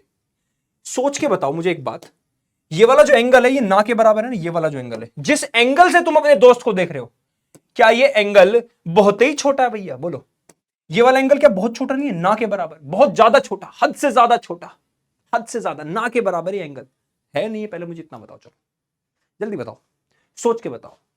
और एक चीज सोचो, ये जो डिस्टेंस है, ये वाला डिस्टेंस, जितनी दूर पेड़ है, और ये जो ग्रीन वाली लाइन है हाइपोटेन्यूस वाली, ये लाइन भी लगभग इक्वल नहीं होगी? लगभग इक्वल होंगी। सोचो, याद करो, कॉस थीटा होता था बेस अपॉन हाइपोटेन्यूस, सही बात है, बेस ये वाला डिस्टेंस और ये ग्रीन लाइन क्या हाइपोटेन्यूस, क्या ये लगभग इक्वल है? लगभग इक्वल है, तो क्या कट के 1 आ गया? कॉस थीटा कब 1 होता है? जब 0 डिग्री होता है। तो क्या एंगल लगभग 0 डिग्री मान सकते हैं हम? लगभग 0 डिग्री, सोच के बताओ, यहां पे लगभग 0 डिग्री क्या है इस केस में, बताओ, सोच के देखो। यानी जब when theta is very very small, when theta is very very small, जैसे 1 डिग्री 2 डिग्री 3 डिग्री 4 डिग्री, इतना ज्यादा छोटा, तो याद रखना कॉस थीटा तो इक्वल, अप्रोक्सीमेटली इक्वल हो जाता है 1। क्या बात याद रखोगे? ये वाली बात याद रखोगे। ऐसे ही 2-3 चीज क्या याद रखोगे, साइन थीटा अप्रोक्सीमेटली इक्वल हो जाता है क्या? थीटा के इक्वल हो जाता है। अरे साइन 0 डिग्री तो 0 ही होता है, तो साइन 1 डिग्री लगभग 1 डिग्री मान लो, साइन 2 डिग्री लगभग 2 डिग्री मान लो, समझिए, sine theta approximately equal to theta, यानी साइन अगर 1 में नहीं लेते, पहले पाई में लेते, ध्यान रखना, थीटा को हम डिग्री में नहीं लेंगे, पाई में लेंगे, ठीक है, ये बात याद रखोगे। तो साइन की जो भी एंगल होगा अप्रोक्सीमेट लगभग पाई, वो हम थीटा एंगल ही लिख देंगे। ऐसे ही तुम्हारा tan theta approximately equal to theta हो जाएगा। ये कंडीशन कब है? जब तुम्हारा थीटा काफी ज्यादा छोटा। कितना मस्त कॉन्सेप्ट समझाया, कि बात याद रखी जाएगी। अगर थीटा बहुत बहुत ज्यादा छोटा है, हद से ज्यादा छोटा है, ये तुम्हारे पता काम आएगा ऑप्टिक्स के अंदर। जब तुम रे ऑप्टिक्स पढ़ोगे, वहां पर हम पढ़ेंगे कुछ इंसिडेंट रेज ऐसी होंगी जो हद से ज्यादा छोटे एंगल पे आएंगी, तो हम उन्हें उन वाले एंगल्स को हम साइन थीटा, ये तुम्हारा वेव ऑप्टिक्स में भी काम आएगा ना, वहां पे एक डेरिवेशन कराई जाएगी, तुम्हें वहां पे भी काम आएगा। तो हद से ज्यादा जब एंगल थीटा छोटा होता है तो साइन थीटा लगभग इक्वल होता है थीटा के, टेन थीटा लगभग इक्वल होता है थीटा के, कॉस थीटा लगभग इक्वल होता है 1 के। क्या ये बात याद रखी जाएगी? ये एक छोटा सा अप्रोक्सीमेशन। एक और अप्रोक्सीमेशन है जो तुम्हारे काम आता है, वो क्या, कभी कभी तुम्हें ऐसी वैल्यूज मिलेंगी, पता क्या, 1 प्लस 0.0000004 का पावर 100। अब सोचो अगर तुम इसे सोल्व करने बैठो तो क्या तुम ऐसे लिखोगे 1.0000005 और इसका 100? तुम तो पगला जाओगे इसे सोल्व करते करते, है ना, पगला जाओगे इसे सोल्व करते करते, इतना थोड़ा ना सोल्व कर पाओगे। तो इसका एक डायरेक्ट तरीका है जिसको हम बोलते हैं बाइनोमियल अप्रोक्सीमेशन। क्या बोलते हैं इसको? Binomial approximation.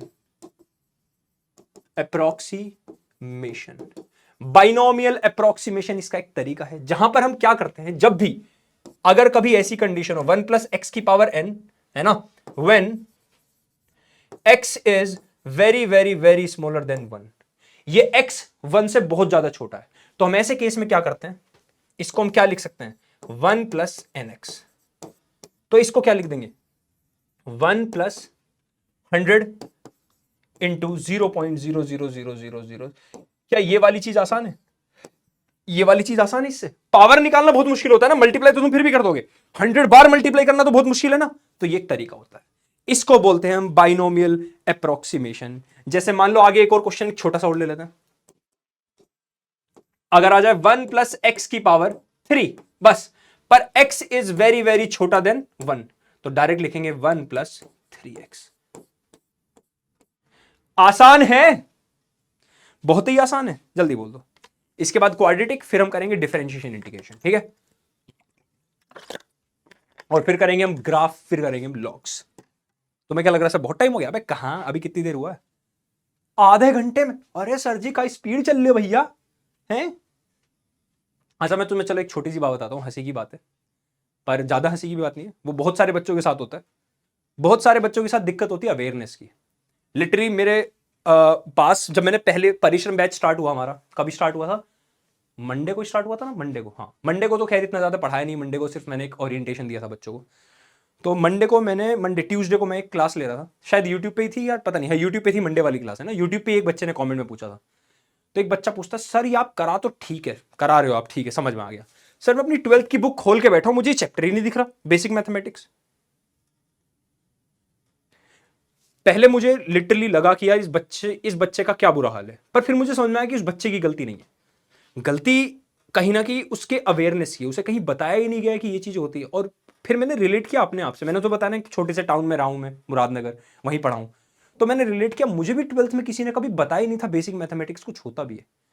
अगर कोई मुझे भी वो टॉपिक पढ़ाता 12th क्लास में, ट्रिग्नोमेट्री, डिफरेंशिएशन, इंटीग्रेशन, तो मैं भी पूछता, सर ये बुक में है ही नहीं चैप्टर।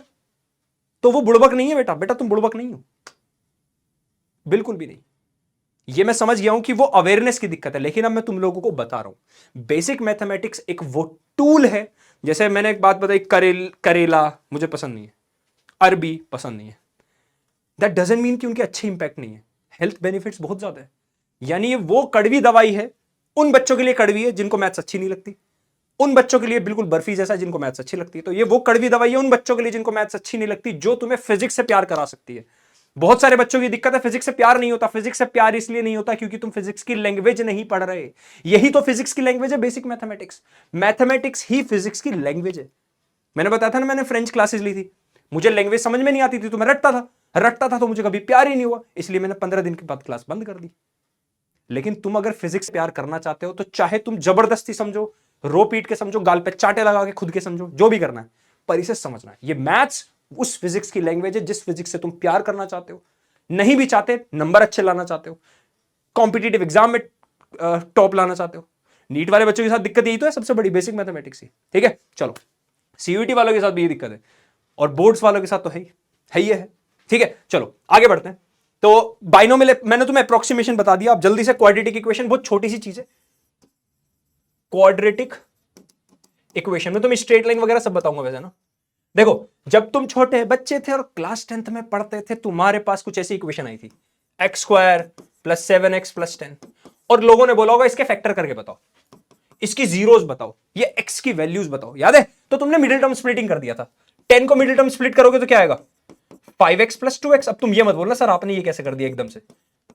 बेटा ये 10th क्लास का बहुत बेसिक सा कॉन्सेप्ट है, पर फिर भी बताता हूं। 10 के एलसीएम ले लो, 2 5 से 10, 2 और 5 यहां लिख दिया। यानी मैंने 7 को 2 पार्ट में तोड़ दिया। ठीक है, अब इन दोनों का एलसीएम लो, इन दोनों का देखो। यहां लो x, बचेगा x प्लस 5। यहां लो 2, यहां पे भी x प्लस 5 बचेगा।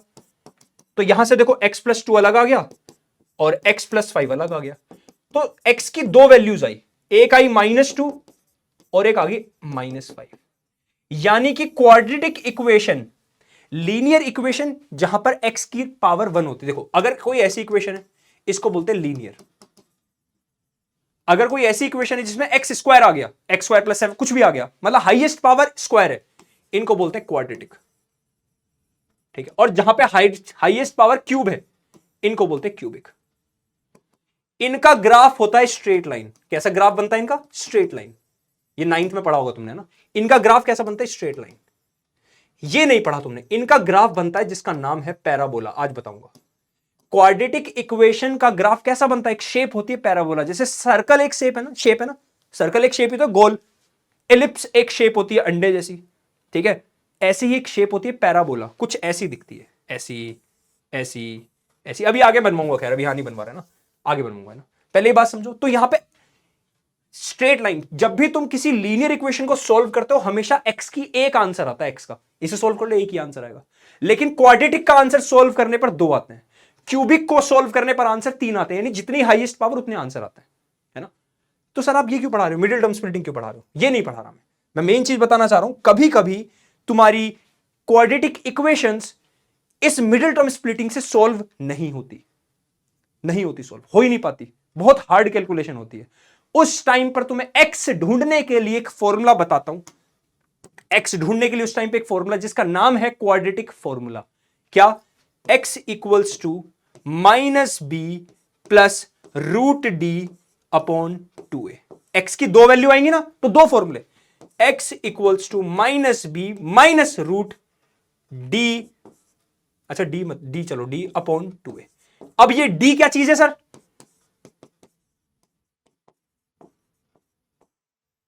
सर इतनी सारी चीजें कैसे याद रखा? अरे भैया 10th का ये सब, ये याद नहीं करना। ये तो तुम्हारा रिवीजन चल रहा है एक तरह से, याद थोड़ा ना करना है, ये याद करना है। पक ये हटा रहा हूं, ये आगे पढ़ेंगे ना। ये याद नहीं करना, सुन लो। x की दो वैल्यूज ये रही, d ऐसे निकलेगा।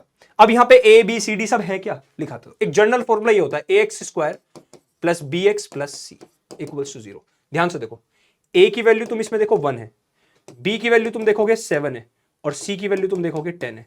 अब एक काम करो, इन वैल्यूज को इन फॉर्मूले में डालो दोनों में, और दो वैल्यूज निकाल के दिखाओ, ये तुम्हारा काम है। ठीक है, मैंने तुम्हें दोनों तरीके से बता दिया। खुश? अबे हाँ बोल दो। हैं सर, क्वाड्रेटिक फॉर्मूला बता दिया, क्वाड्रेटिक इक्वेशन बता दी। सर आपने तो हमारी पूरी 10th की यादें ताजा कर दी। यही तो पढ़ते थे 10th में, हैं? यही तो पढ़ते थे सर। मजा आ गया बेटा? चलो ठीक है, ठीक है, बता दो।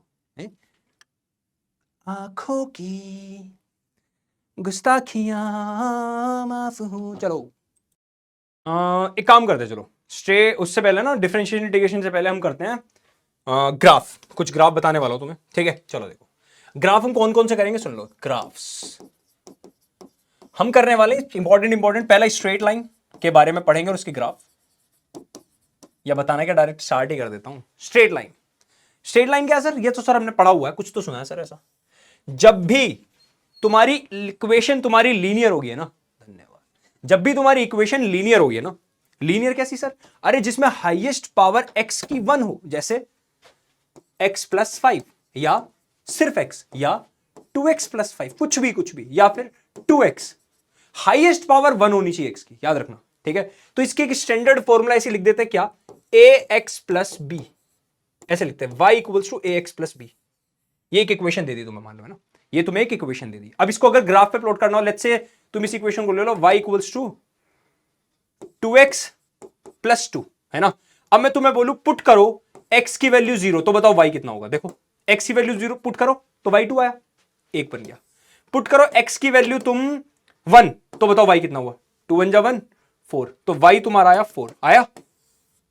ऐसी तुम पुट करो सारी वैल्यूज, ऐसी पुट करो वैल्यूज, तो तुम पाओगे, तुम्हें एक स्ट्रेट लाइन मिलेगी ग्राफ में ना, तुम्हें ग्राफ में एक स्ट्रेट लाइन मिलेगी, देख लेना चाहे 0,0 1 2 3 4 1 2 3 ऐसे कुछ देखना, तुम्हें एक स्ट्रेट लाइन मिलेगी ना 4। स्ट्रेट लाइन कैसी मिलेगी दिखा देते हैं चलो। जब x 0 था तो y 2 था, ठीक है, तो एक पॉइंट आया ये। जब x 1 था तो y आया 4, यानी कुछ ऐसी इक्वेशन मिलेगी तुम्हें एक स्ट्रेट लाइन की। एक स्ट्रेट लाइन मिल गई, स्ट्रेट लाइन ही मिलेगी हमेशा लीनियर इक्वेशन में, ध्यान रख स्ट्रेट लाइन, ठीक है। तुमने एक चीज देखी, इस स्ट्रेट लाइन ने यहां काटा, यहां पे काटा ना इस जगह, इसको बोलते हैं इंटरसेप्शन। क्या बोलते हैं? इंटरसेप्शन। तो इसको कैसे लिखते हैं? एक और तरीका, y equals to mx plus c। एक और तरीका ही लिखने का, this m is called slope, अभी बताऊंगा स्लोप क्या होता है, और c इज कॉल्ड इंटरसेप्ट। इसकी कोई और दो जरूरत नहीं है, फिर भी लिख सकते हो तो लिख लो। c को बोलते हैं इंटरसेप्ट, i एंड यानी कहां काट रहा है y को, इंटरसेप्ट। और ये m क्या है तुम्हारा? स्लोप। m क्या है तुम्हारा? स्लोप। अब ये स्लोप क्या है, ये सबसे इंपॉर्टेंट है, ये तुम्हारे कहां कहां काम आएगा बताता हूं। Photo electric effect chapter, dual nature of matter and radiation, photo electric effect वहां पे कॉन्सेप्ट है, वहां पे तुम्हारे काम आने वाला है स्लोप वाली चीज, ठीक है। तो इसको ढंग से समझते पूरा, पहले ये देख लो, पूरा समझ में आ गया। लीनियर इक्वेशन क्या है, स्ट्रेट लाइन क्या होती है, कहां से आती है, सब समझ में आया। यानी जब भी इक्वेशन में हाईएस्ट पावर 1 होगी किसी वेरिएबल की, तो वो कहलाएगी इक्वेशन स्ट्रेट लाइन की। और इस स्ट्रेट लाइन की इक्वेशन ये मैंने तुम्हें पूरा बना के दिखा दिया, ग्राफ 9th क्लास में पढ़े थे ये चीजें, है ना। चलो स्लोप समझते हैं। मान लो तुम्हारी एक ग्राफ दिया तुम्हें, और उस ग्राफ में तुम्हारी एक लाइन आ गई, ये लेट्स से ये एक लाइन है, ठीक है। एक और ग्राफ दिया तुम्हें, एक और ग्राफ दिया, उसके अंदर लाइन आ गई मान लो ये, ठीक है। और इन्हीं ग्राफ में एक और लाइन बना देते हैं। एक लाइन ये, एक लाइन ये, इस ग्राफ में एक लाइन ये, एक लाइन ये, ठीक है। अब तुम एक चीज ऑब्जर्व करो, दोनों ग्राफ में ध्यान से देख के बताओ मुझे, ये y और x है ना, y x, क्या ये वाला एंगल ज्यादा है θ1 और ये वाला एंगल बड़ा है, ओ सॉरी ये वाला एंगल छोटा है? तुम देखो θ2 एंगल बड़ा है θ1 से, सही बात है? सही बात है नहीं बात है? सोच के बताओ, सोच के बताओ, सोच के। अब ऐसे सोचो, ये लाइन ऐसे थी और घूम के धीरे धीरे ऐसे पहुंच गई, देखो ये, ठीक है। इसको थोड़ा और अच्छे से बना देते हैं, काम करते लो। ये हो गई और एक लाइन ये हो गई। क्या अब ये एंगल देख रहे हो, यहां पे इसको ले लो θ3, इसको ले लो θ4। सुनना ध्यान से जो मैं बता रहा हूं, बहुत इंपॉर्टेंट बात है। क्या मैं बोल सकता हूं, अगर तुम किसी चीज का ग्राफ बनाते हो, 9th क्लास में तुमने ग्राफ पढ़े थे याद हो तो, एक्सेलरेशन वेलोसिटी टाइम वाले, क्या मैं बोल सकता हूं ये वाला ग्राफ थोड़ा धीरे धीरे बढ़ रहा है, ये ग्राफ बहुत तेजी से बढ़ गया? सोचो अगले ही सेकंड ये ग्राफ देखो कहां पहुंच गया। क्या मैं बोल सकता हूं इस ग्राफ का एंगल ज्यादा है इसलिए इस ग्राफ का स्लोप ज्यादा है? बोल सकते हैं? दोबारा सुनना मैं क्या बोल रहा हूं। अगर मैं इस ग्राफ को बोलूं जहां पे ग्राफ थोड़ा ऐसा है, ये θ1 वाला, क्या थोड़ी थोड़ी देर बाद ये ग्राफ बढ़ रहा है, थोड़ी देर बाद ये बढ़ा, ये बढ़ा, थोड़ी देर बाद ये बढ़ रहा है, यानी कि x बढ़ रहा है, देखो धीरे धीरे। यहां पे पहुंचे ये मिल गया y, यहां पहुंचे ये मिल गया y, यहां पहुंचे ये मिल गया y, यानी धीरे धीरे बढ़ रहा है ना, कंपेरेबल टू दिस, है ना। तो इसलिए इसे बोलते हैं slope is increasing rapidly, slope बहुत तेजी से बढ़ रहा है। क्या होता है स्लोप, सुन लो, m से डिनोट करते हैं स्लोप को। स्लोप बेसिकली तुम्हारा है tan थीटा। tan थीटा क्या है खुद पता है तुम्हें, पता है ना, परपेंडिकुलर अपॉन बेस। दोनों में परपेंडिकुलर अपॉन बेस निकालो, इसका ज्यादा आएगा, ठीक है, दोनों में निकाल लो। तो क्या ये बात याद रखोगे, यानी कि जितना ज्यादा एंगल उतना ज्यादा स्लोप, ठीक है। इन दोनों ही केसेस में क्या धीरे धीरे ग्राफ बढ़ रहा है? सोचो, जैसे जैसे तुम आगे बढ़ रहे हो क्या ग्राफ बढ़ रहा है? लेकिन इस वाले डायग्राम में जैसे जैसे तुम आगे बढ़े क्या ग्राफ घटा? सोचो, यहां तुम यहां पे हो, देखो ग्राफ कितना ऊपर है, फिर तुम यहां ग्राफ घट के देखो यहां पहुंच गया, फिर तुम यहां ग्राफ घट के यहां पहुंच गया, क्या तुम यहां, अब फाइनली देखो ग्राफ 0 पे आ गया। क्या इस वाले केस में स्लोप डिक्रीज हो रहा है, इस वाले में स्लोप इंक्रीज हो रहा है? दोनों में सोचो, क्या यहां पे धीरे धीरे चीजें बढ़ रही हैं और यहां धीरे धीरे घट गई हैं दोनों में?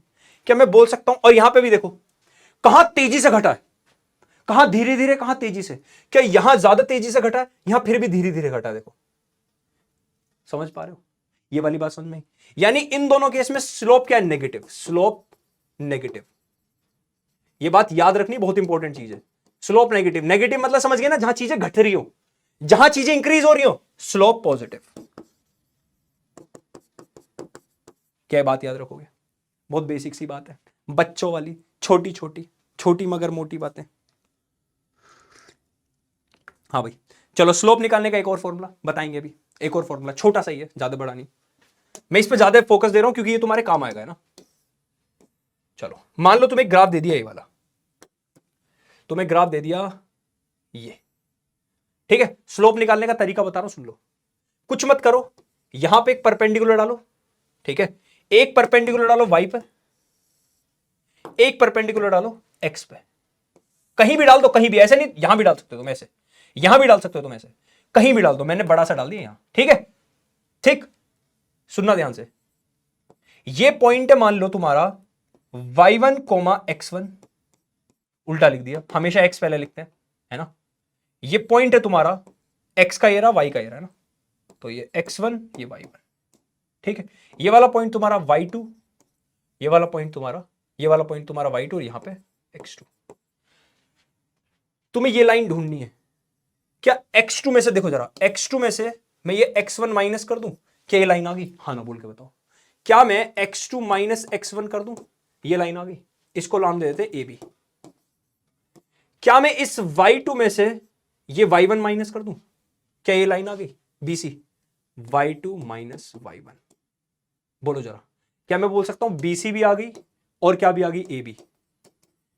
परपेंडिकुलर अपॉन बेस कर दिया ना मैंने, देखो, perpendicular upon base, perpendicular upon base, इसी को बोलते हैं स्लोप। कितना मजेदार तरीका था स्लोप ढूंढने का, कितना मजेदार तरीका था। एक और चीज, परपेंडिकुलर बेस तुमने ढूंढा क्या एक्चुअल में? ये tan थीटा ही तो है, tan थीटा ही है ना। सेम ग्राफ में अगर तुम ढूंढना चाहो स्लोप को, यहां ढूंढना चाहो, क्या एंगल तो फिर भी वही रहेगा, स्लोप कांस्टेंट, यानी स्ट्रेट लाइन का स्लोप। ये जो स्ट्रेट लाइन होती है ना, इसका स्लोप सेम आएगा। तुम इस वाले डायग्राम से निकाल दो, चाहे यहां से निकाल दो, चाहे यहां से निकाल दो, चाहे यहां कहीं से भी निकाल दो, कैसा स्लोप आएगा तुम्हारा? कैसे स्लोप आएगा? Slope is constant. ये भी लिख लेना, is constant for uniform graph, uniform graph. मजा आ रहा है नहीं? बता दो जल्दी से, मजा आ रहा है बताओ।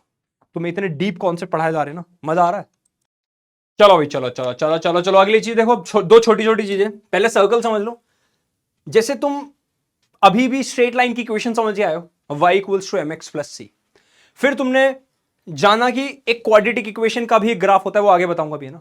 उससे पहले देखो, सर्कल होता है ना, सर्कल, इसकी भी इक्वेशन होती है। वो इक्वेशन क्या होती है? अगर मान लो सर्कल बिल्कुल ओरिजिन पे सेंटर है, ठीक है, सर्कल का, तो ये r रेडियस होगी, तो इसकी इक्वेशन क्या होगी? X square plus Y square equals to R square. तुम्हारे बहुत कम चांसेस है काम आए, तो इसलिए एक एक मिनट में खत्म कर रहा हूं। इसके बाद एलिप्स, ये 11th वाले बच्चों के बहुत काम आएगा। तो इसे बोलते हैं मेजर एक्सिस, माइनर एक्सिस। तो तुम्हारी इसमें तो क्या, इसेंट्रिसिटी, बहुत डीप डीप बातें, मैं तुम्हें ऊपर से बेसिक बातें बता रहा हूं भाई, देख लो क्या 12th वालों के काम नहीं आएगा ये, है ना। तो X square upon A square plus Y square upon B square equals to 1, ये इसकी इक्वेशन है। ए और बी तुम्हें दे दिया भैया। अब 12th वालों के काम ये आ सकता है भाई, क्या? पैराबोला। जब भी हाईएस्ट पावर कितनी हो, 2, यानी डिग्री कितनी हो, 2, तो क्वाड्रेटिक इक्वेशन होती है ना, क्वाड्रेटिक इक्वेशन। और क्वाड्रेटिक इक्वेशन का ग्राफ कैसा आएगा? पैराबोला। ये पैराबोला देख लो जरा, ये y equals to A X square का। अगर मैं इसका उल्टा कर दूं एग्जैक्ट, देखो ये वाला, ये कर दूं एग्जैक्ट ऐसे, तो ये माइनस में हो जाएगा, माइनस ए एक्स स्क्वायर। याद रखोगे बात। यहां पर ए क्या है? कोई कांस्टेंट, ए कोई भी कांस्टेंट है, ठीक है। सेम अगर ये x की तरफ मुंह निकल रहा है तो y square equals to X. तो बस तुम्हें ये दो बातें याद रखनी है। ये कहलाता है पैराबोला। ये क्या कहलाता है भैया? पैराबोला। क्या ये बात समझ में आ गई? आगे बढ़ जाएं, चलो आगे बढ़ जाते हैं। अब ये सुन लो, क्या? Rectangle hyperbola. ये तुम्हारा काम आना है सेकंड चैप्टर में, या फर्स्ट में भी आ जाएगा। इलेक्ट्रिक फील्ड का एक फॉर्मूला हम आगे जाके पढ़ेंगे, ठीक है।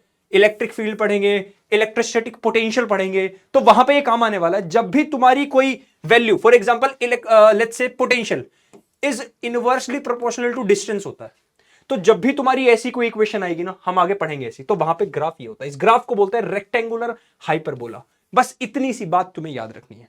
कभी तुम्हें ऐसा ग्राफ देखने को मिल जाए तो याद रखना, अरे ये तो तब होता है जब कोई चीज की पावर 1 और दोनों पावर 1 हो और इनवर्सली प्रोपोर्शनल हो। छोटी सी बात, छोटी सी, इतनी सी बात। चलो ठीक है, आगे बढ़ते हैं।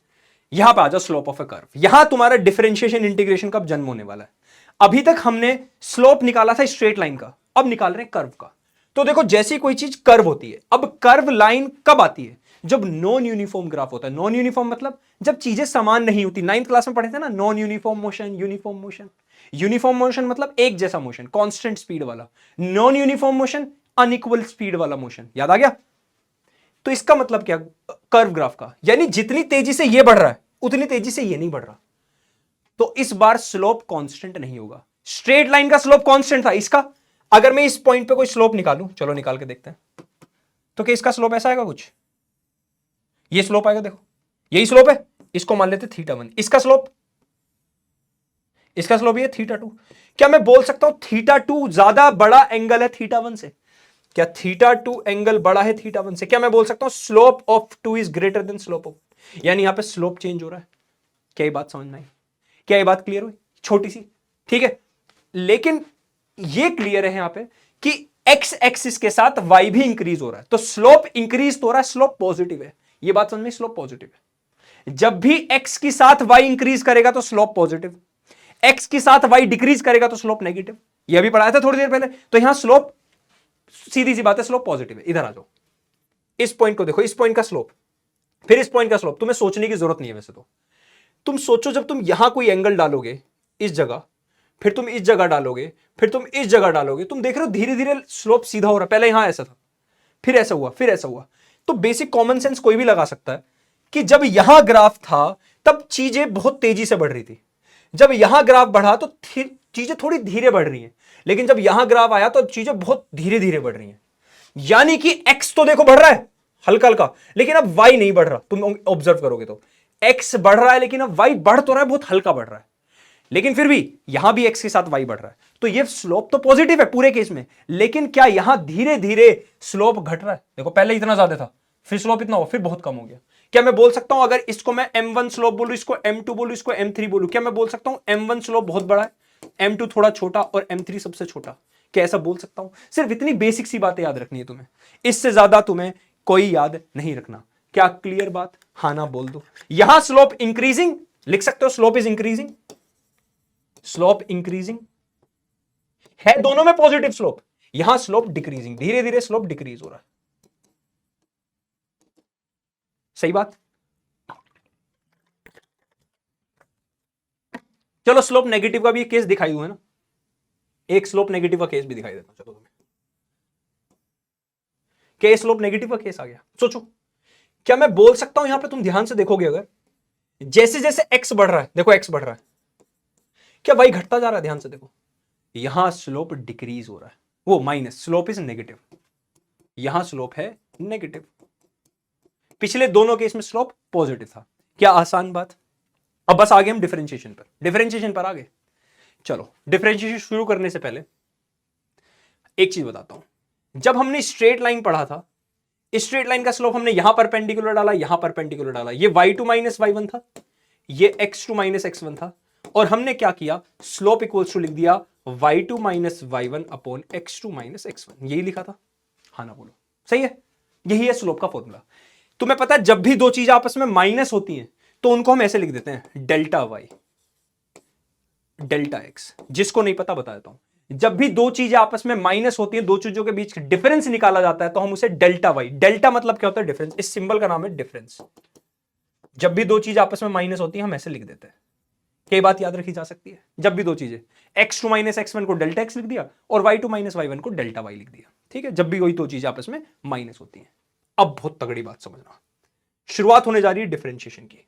हेडिंग डाल देते हैं, डिफरेंशिएशन। आज तक तुमने डिफरेंशिएशन पढ़ा होगा, आज मैं तुम्हें फील दिलाऊंगा। आज तक तुमने डिफरेंशिएशन पढ़ा होगा, आज मैं तुम्हें फील दिलाऊंगा। तो पीछे वाली चीज देख लेना डिफरेंशिएशन के लिए मैं क्या बता रहा था, पिछले 10 सेकंड में सुन लेना। कोई बच्चा डायरेक्ट स्किप करके अगर डिफरेंशिएशन पे आ गया ना तो पीछे का एक बार सुन लेना, ठीक है? चलो समझते हैं डिफरेंशिएशन। पहली बात तो मतलब समझते हैं, वर्ड डिफरेंशिएट करना, चीजों में डिफरेंशिएट करना है, इसके पास ज्यादा इसके पास कम। तो डिफरेंशिएशन होता तभी है जब चीजें अलग अलग होती है लोगों के पास, तभी डिफरेंशिएशन होता है। बताऊंगा क्या है, अलग अलग होती है। चलो दे आते फिर। अगर कभी स्ट्रेट लाइन मिल जाए तुम्हें, स्ट्रेट लाइन का स्लोप होता है कांस्टेंट। जब स्लोप ही कांस्टेंट हो गया तो चीजें अलग अलग हुई कहां? जब चीजें अलग अलग ही नहीं है तो डिफरेंशिएशन का मतलब ही क्या है? यानी कि कभी भी डिफरेंशिएशन नहीं होता किसका? कंटीन्यूअस चीजों का, यूनिफॉर्म चीजों का। यूनिफॉर्म का मतलब एक जैसी। जब चीजें एक जैसी है तो उनमें डिफरेंशिएट कहां से करोगे तुम? पॉइंट समझे? डिफरेंशिएशन वहीं से आए, डिफरेंशिएट करने से। डिफरेंशिएशन कब होगा? जब चीजें अलग अलग होंगी लोगों के पास। यानी अगर मैं कोई ग्राफ ये ले लूं, अगर मैं कोई कर्व ग्राफ ले लूं, क्या कर्व ग्राफ का मतलब है non uniform graph, non uniform curve, है ना? यही मतलब है। जब चीजें नॉन यूनिफॉर्म है यानी अलग अलग हैं, तो क्या डिफरेंशिएट किया जा सकता है? यानी क्या मैं बोल सकता हूं यहां पर कितना कर्व स्लोप है, यहां कितना स्लोप है, दोनों के बीच डिफरेंशिएट कर दो, यही तो मतलब है ना? यही तो मतलब है। लेकिन स्लोप ढूंढने का तरीका क्या है? हमने स्लोप कैसे ढूंढा था? एक परपेंडिकुलर यहां डालो, एक परपेंडिकुलर यहां डालो, तभी तो ढूंढते हैं। लेकिन ये तो कर्व है, यानी बड़ा करके देखोगे तो कुछ ऐसा ग्राफ है ना। क्या यहां लगा सकते हो तुम स्लोप का फॉर्मूला? नहीं। स्लोप का फॉर्मूला कब लगेगा? जब ये तीनों परपेंडिकुलर, ये पूरा राइट एंगल ट्राइंगल बने, तभी तो लगा सकते हो। और ये ग्राफ कैसा है? ये तो कर्व ग्राफ है। ये ग्राफ कैसा है? कर्व। क्या बहुत छोटे टाइम के लिए लाइन सीधी मान सकते हो तुम? बहुत छोटे टाइम के लिए, क्या नैनो सेकंड के लिए, बहुत कम सेकंड्स के लिए, कि यहां इस पूरे कर्व में भी, जैसे सर्कल ले लो तुम, सर्कल कहने को कर्व है, लेकिन तुम फील करोगे बहुत छोटी सी निन्नक सी स्ट्रेट लाइन इसमें भी मिल जाएगी तुम्हें, बहुत निन्नक सी मिल जाएगी ना। तो क्या मैं बोल सकता हूं यहां पर भी एक बहुत मामूली सी छोटी सी लाइन एज्यूम हो सकती है, बहुत छोटी सी, जो तुम्हें दिख भी नहीं रही होगी, इतनी छोटी। क्या यहां पे भी एक ऐसा ट्राइंगल बन सकता है बहुत छोटा? जूम करके दिखाऊं तुम्हें? ये बहुत छोटा ग्राफ देखो, देखो ये बहुत छोटा ट्राइंगल दिख रहा है। अब दिख रहा है? ये क्या हुआ वैसे? समझ गए जो मैं बताना चाह रहा? मैं जो बताना चाह रहा वो समझे, पहले बताओ। मैं जो फील दिलाना चाह रहा हूं वो फील आ गई? पहले ये बता दो। अब इस ट्राइंगल को मैं जूम कर रहा हूं, इस वाले ट्राइंगल को मैंने जूम करा और यहां निकाल दिया। क्या ये ट्राइंगल एक्चुअल में बहुत ज्यादा छोटा है? वो तो मैंने जूम करके दिखा रहा हूं, लेकिन रियलिटी में बहुत ज्यादा छोटा है ना?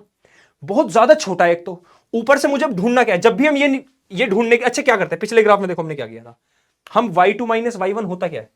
दिस माइनस दिस, यही तो है y2 माइनस y1। तो क्या इस ग्राफ में भी मैं y2 मान लो यहां कही है, यहां, और y1 बिल्कुल इसके पास में यही, जब मैं y2 माइनस y1 कर रहा हूं, छोटा सा आ रहा है बस, छोटा सा आंसर, यानी y2 minus y1 is very very small. क्या मैं बोल सकता हूं, चल पहले लिख देते हैं, सेम x2 माइनस x1, क्या मैं बोल सकता हूं y2 minus y1 and x2 minus x1 very very very very small, very very very very small, यानी लगभग tends to zero. Tends to zero का मतलब क्या? बिल्कुल जीरो के पास, 0.001, बिल्कुल ऐसा ही। डिफरेंशिएशन तभी होता है ना, याद रखना। 11th वाले बच्चे रिलेट कर पाएंगे जब तुम इंस्टेंटेनियस वेलोसिटी ढूंढते थे, याद करो, तुमने एक फॉर्मूला भी पढ़ा होगा, एक्सेलरेशन इंस्टेंट का dv/dt, याद आया? वेलोसिटी का डिफरेंशिएशन करते थे, याद आ गया? इसी तरह तुम वेलोसिटी ढूंढते थे इंस्टेंटेनियस, तो डिस्प्लेसमेंट का डेरिवेशन करते थे, याद आ गया? डिफरेंशिएशन करते थे, वहीं से आया, ऐसे कुछ मान लो, है ना? जिन्होंने 11th में नहीं पढ़ा, भूल गए, वो भूल जाओ सब जो मैंने अभी बोला, वो बस यहां याद रखो। क्या ये y2 माइनस y1 ये बहुत छोटा सा है ना, और x2 माइनस x1 हद से ज्यादा छोटा, इतना ज्यादा छोटा कि जीरो के आसपास है। जब भी चीजें इतनी ज्यादा छोटी हो और उनका स्लोप ढूंढना तो मैं स्लोप ही है, y2 minus y1 upon x2 minus x1। जब चीजें माइनस होती हैं तो मैंने अभी बताया था, हम लिखते हैं delta y upon delta x, जब चीजें बहुत छोटी होती है। जब चीजें माइनस होती है तो हम लिखते हैं delta y upon delta x, ठीक है? लेकिन जब चीजें इतनी ज्यादा छोटी हो जाए कि जीरो के आसपास हो, इतनी ज्यादा छोटी, तो हम डेल्टा ना लिख के एक सिंबल लिखते हैं dy, सेम x के साथ dx। इसे ही पढ़ा जाता है differentiation of y with respect to x। Basically differentiation करना और कुछ नहीं है, तुमने स्लोप निकाला है। किसका स्लोप निकाला? क्या तुमने बहुत छोटे से समय का स्लोप निकाला? बहुत छोटे समय का, यानी तुमने बस इस टाइम के लिए स्लोप निकाला, इस टाइम के लिए। अगर तुम्हें यहां का स्लोप निकालना हो तो यहां पे एक ट्राइंगल छोटा सा बनाओगे, तो क्या वो स्लोप सिर्फ इस लाइन के बारे में बताएगा, इस पॉइंट के बारे में? क्या ये स्लोप सिर्फ इस टाइम के बारे में बता रहा है, इस पॉइंट के बारे में? यानी जब बहुत कम समय के बारे में तुम्हें कुछ जानना होता है, बहुत कम समय मतलब इंस्टेंटेनियस, इंस्टेंटेनियस मतलब अभी का, बिल्कुल अभी का, एक सेकंड के बीच का तुम्हें दूरी, यानी एक सेकंड के लिए वो इंसान कितना चला, यानी ये क्या बताता है बेसिकली? स्लोप। इंस्टेंटेनियस चीज ही तो बता रहा है। तो डिफरेंशिएशन क्या हो रहा है यहां पे? यानी तुम डिफरेंशिएशन कुछ और नहीं है, तुम ग्राफ का स्लोप निकाल रहे हो बस, यानी बहुत छोटे से समय के लिए, यानी तुमने इस पूरे ग्राफ को छोटे छोटे टुकड़ों में तोड़ दिया, यही तो है डिफरेंशिएशन। और क्यों तोड़ना पड़ा? क्योंकि ग्राफ हर जगह से अलग था, इसलिए तुम्हें तोड़ना पड़ा, इसलिए तुम्हें डिफरेंशिएट करना पड़ा। अगर ये ग्राफ स्ट्रेट लाइन में होता तो इसका स्लोप क्या आता? कांस्टेंट, और कांस्टेंट चीजों का डिफरेंशिएशन नहीं होता, होता भी है तो उसे जीरो बोल देते हैं। यानी लिख देता हूं m इक्वल्स टू dy/dx, समझ गए? पहले बताओ, इसे पढ़ने का तरीका समझ गए? अब मान लो जैसे तुमने y equals to M X plus C लिखा था, इक्वेशन थी ना वो, ऐसी एक इक्वेशन हो सकती है। मान लो ये ग्राफ है तुम्हारा क्वाड्रेटिक इक्वेशन का, y इक्वल्स टू मान लो एक्स स्क्वायर है, y equals to X square, तो तुम इस y की जगह क्या लिखोगे, एक्स स्क्वायर अपॉन dx। तो इसके कुछ फॉर्मुलेज बनाए गए, वो अगले पेज पे लिखूंगा। ठीक है, मान लो ये वाला जो ग्राफ है, इस ग्राफ की इक्वेशन, अरे इक्वेशन होती है ना, क्वाड्रेटिक इक्वेशन है, मान लो ये पैराबोला का आधा पार्ट था, वो पैराबोला था ना, इसका आधा पार्ट था ये, इसे हमने नहीं बनाया, तो इसकी इक्वेशन क्या है, इसकी इक्वेशन देखो, अभी लिखवाई तुम्हें, अरे देख लो यार, कहां गई, भूल गए हो तो देखो, मैं ही भूल गया ना, वाई ए की वैल्यू 1 ले लो, Y equals to X square, मैं भूला नहीं था बेटा।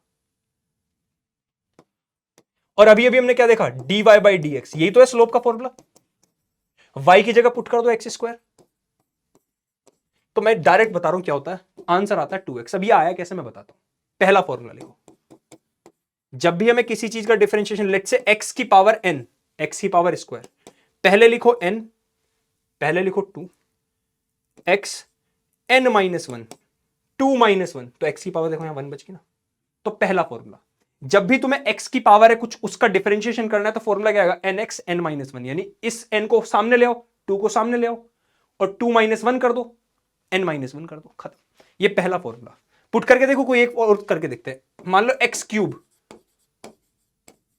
तो देखो 3 आगे ले आओ, फिर 3 माइनस 1 कर दो, ये आ गया। अब मान लो एक फॉर्मूला तुम्हें बोल दिया इसका 2x स्क्वायर, इसका करो, इसका करो, ये ए एक्स स्क्वायर जैसी फील दे रहा है, देखो ए एक्स स्क्वायर जैसी फील, यहां पे ए की वैल्यू 2 है ना, इसकी फील दे रहा है, तो देखो 2 बाहर निकाल दो, फिर वापस से एक्स स्क्वायर का कर दो, 2x आएगा, एक्स स्क्वायर का 2x, तो ये हो गया 4x। ये डिफरेंशिएशन का पहला फॉर्मूला है, इसी फॉर्मूले के ऊपर तुमसे क्वेश्चन ज्यादातर पूछे जाते हैं, फिर भी मैं 2-3 फॉर्मूले और लिखवा देता हूं, है ना। डिफरेंशिएशन का मतलब समझे, एक्चुअल में कुछ और नहीं है, स्लोप की इंस्टेंटेनियस वैल्यू निकाल रहा है, बस किसी भी स्लोप की छोटी सी वैल्यू निकाल रहा है, वही डिफरेंशिएशन, और कुछ नहीं है। मतलब समझे, डिफरेंशिएशन कर लेते हो, फॉर्मूले कर लिए, चेन रूल कर लिया, वो कर लिया, पर पहली बार मतलब समझे डिफरेंशिएशन आया कहां से, क्यों कर रहे हैं हम, मतलब समझे डिफरेंशिएशन का, किसी एक छोटी सी वैल्यू का स्लोप निकाल रहे हैं, बस और कुछ नहीं। फालतू में सोचे बैठे हैं, पता नहीं क्या कर दे क्या नहीं, है ना। चलो 1-2 फॉर्मूले और लिख लो। तो फॉर्मूले भैया डिफरेंशिएशन का, एक साइन एक्स का लिख लो, साइन एक्स का डिफरेंशिएशन कॉस एक्स, एक लिख लो कॉस एक्स का डिफरेंशिएशन माइनस साइन एक्स, ठीक है। और कभी कभी तुमसे ऐसे डिफरेंशिएशन भी कराए जाएंगे जैसे साइन 2x, ठीक है। तो साइन 2x का डिफरेंशिएशन सिंपल कॉस 2x, फिर इस 2x का करो वापस से, 2x का डिफरेंशिएशन अलग करके दिखा रहा हूं यहां, 2 बाहर निकाल लो, dx बाई डी एक्स बचा है नहीं 1, तो बस 2, इस 2x का अलग से करो, वो आएगा तुम्हारा 2, तो फॉर्मूला आया, ठीक है। एक इसमें होता है चेन रूल, क्या होता है चेन रूल, मान लो x मल्टीप्लाई साइन एक्स, इसका डिफरेंशिएशन होना है। अब ये दो चीज हो गई, एक x एक साइन एक्स, एक एल्जेब्रिक फंक्शन बोलते हैं इसे ट्रिग्नोमेट्रिक। तो क्या करो, पहला लिखो as it is sine X का डिफरेंशिएशन, ठीक है, प्लस दूसरा लिखो एज इट इज पहले का डिफरेंशिएशन, क्या आया, कर दो ये भी, x साइन एक्स का क्या है cos x, plus sine x ऐसी रहने दो, इसका क्या है 1, कुछ नहीं, हो गया। ये तुम्हारा चेन रूल है, ठीक है। एक डिवाइड रूल भी होता है, चलो वो बता दो, वो तुम्हारे काम का नहीं, पर लिख देता हूं जब इतना बता दिया तो। एक डिवाइड रूल है, अगर मान लो इन्हीं दोनों का डिवाइड हो रहा हो,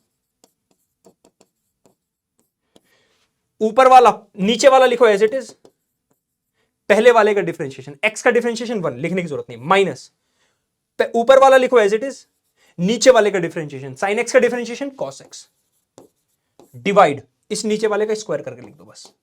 ये वाला तुम्हारे काम का नहीं है, ये सिर्फ 11th और कॉम्पिटिटिव वाले बच्चों का है, 12th वालों के काम का नहीं है। 12th वाले काम का इसमें से एक्चुअल में कोई भी नहीं है, पर फिर भी इन दो को याद रख लेना। 12th वालों के काम के इनमें से एक्चुअल में कोई नहीं है, पर फिर भी इन दो को याद रख लेना, ठीक है, इन दो को याद रख लेना, बस इतना मेरे लिए कर लेना यार, याद है, कर लोगे।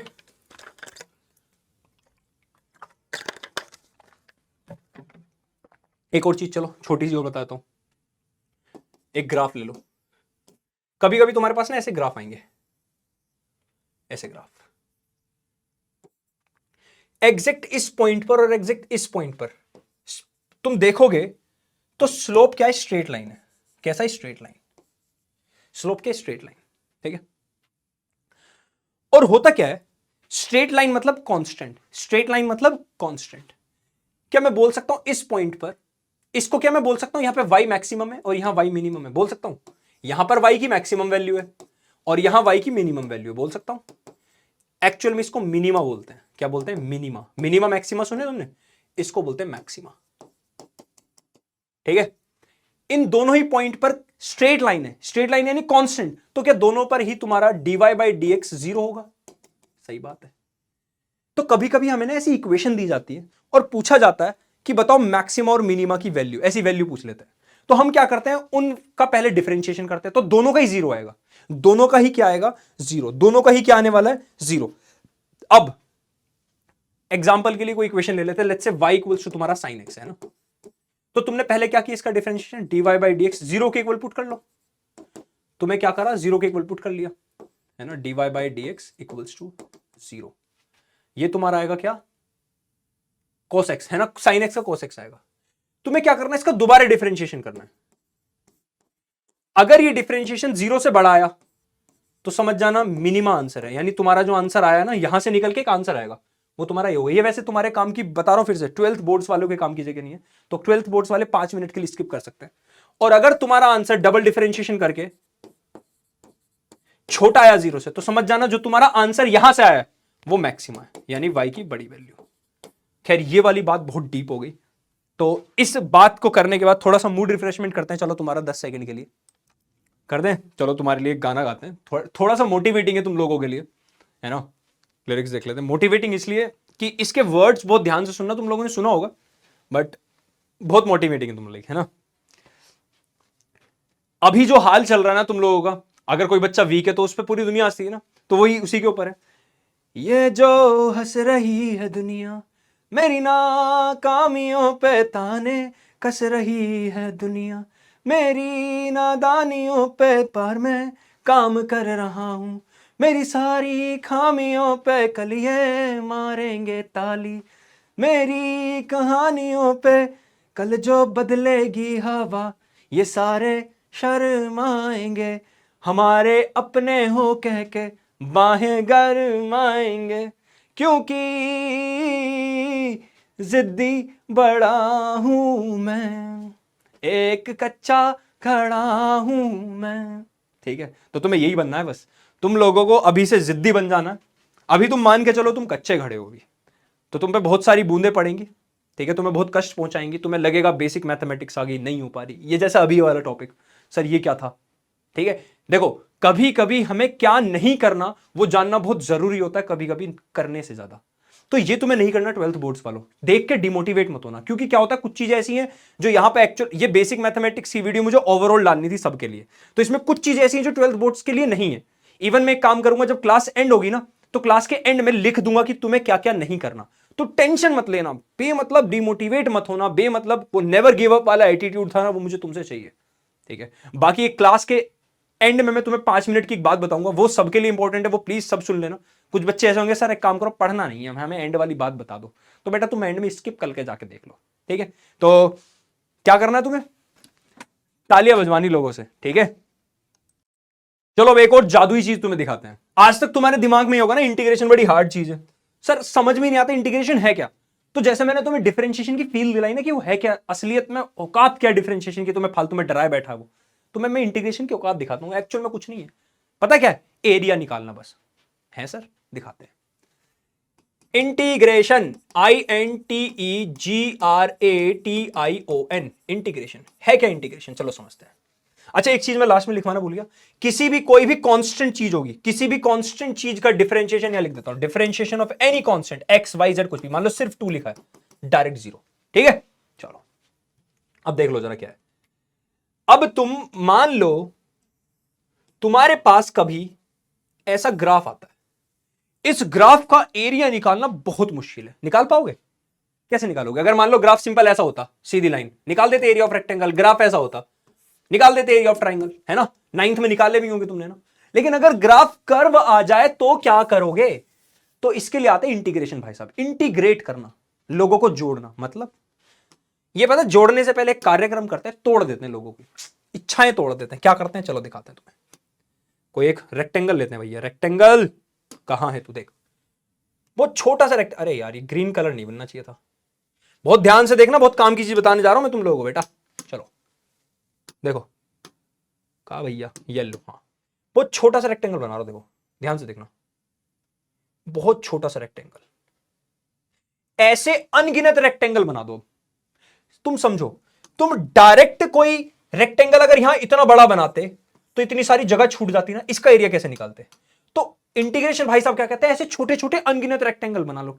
रेक्टेंगल कैसे, इस रेक्टेंगल की ये वाली लेंथ तो ले लो y1, ये y1, और ये जो छोटी सी है, ये छोटी सी लाइन देखो, ये ना ये रेक्टेंगल ऐसे, इसे जूम करके दिखा रहा हूं, मान लो ये रेक्टेंगल है, ये तो होगी y1, ये जो छोटी सी है इसको बोल दो dx, यानी x को जब बहुत ज्यादा छोटा करके लिखोगे तो क्या लिखते हो, dx। याद आ गया, हद से ज्यादा छोटा कर दो किसी चीज को तो dx, नॉर्मल है तो डेल्टा x। याद आया, तो यही कह रहा है ऐसे छोटे छोटे बहुत सारे रेक्टेंगल बनाओ। चलो एक और रेक्टेंगल बनाते हैं, सही ऐसा एक और रेक्टेंगल बनाते हैं व्हाइट कलर से, चलो कहीं भी यहां देखो, छोटा सा एक और छोटा सा रेक्टेंगल देख रहे हो, इन सब रेक्टेंगल, अब देखो इसकी डीवाई एक यहां बना दो, एक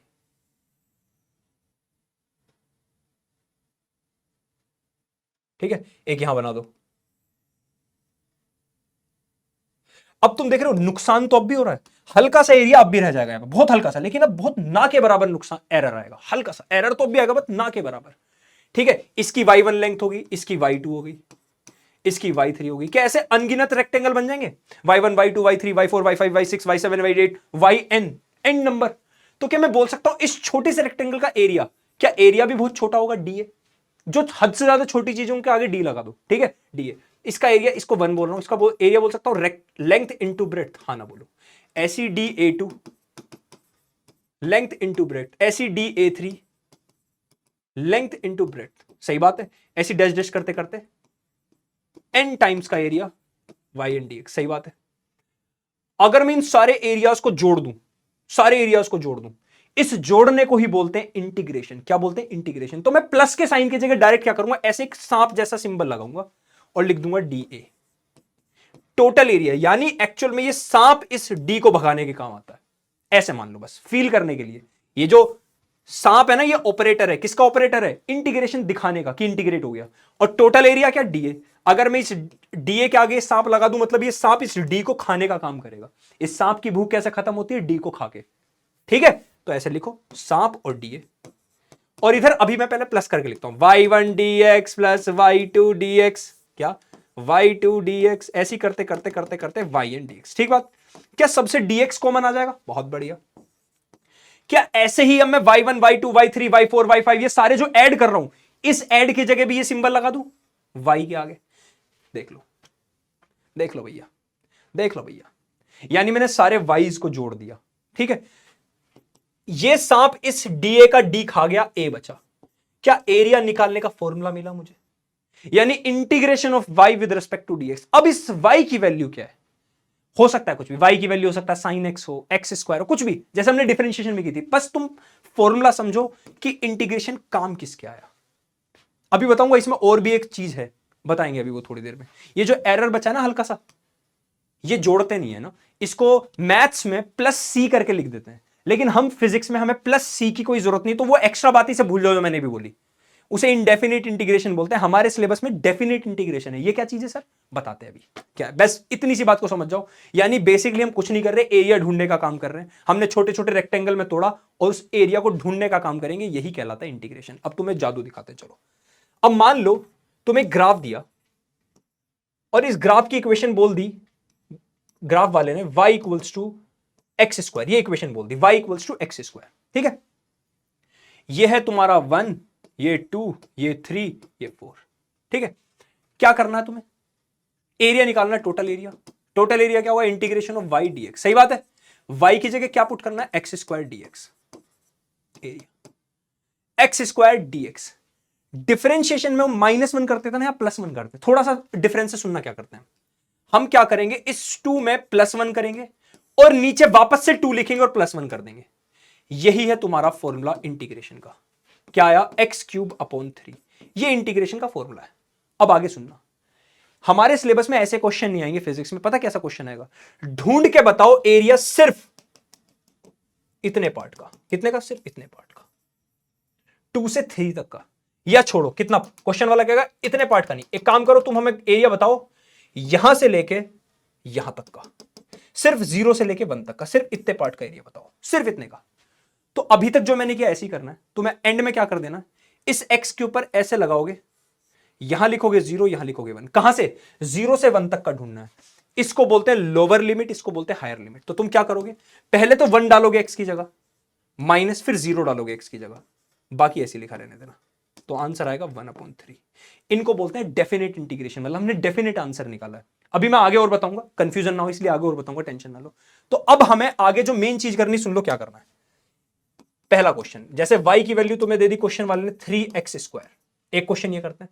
और क्वेश्चन वाला बोल रहा है फाइंड वैल्यू फ्रॉम 0 to 2। ठीक है, पहला क्वेश्चन। दूसरा, y इक्वल्स टू दे दिया तुम्हें sin x दे दिया, और sin x का फॉर्मूला नहीं बताया ना, चलो इसे बाद में। y इक्वल्स टू तुम्हें दे दिया x की पावर -2 और फाइंड वैल्यू, दोनों क्वेश्चन करेंगे अभी, वैल्यू फ्रॉम, इसकी 0 to 1 ही कर दो, चलो ना। चलो देखो जरा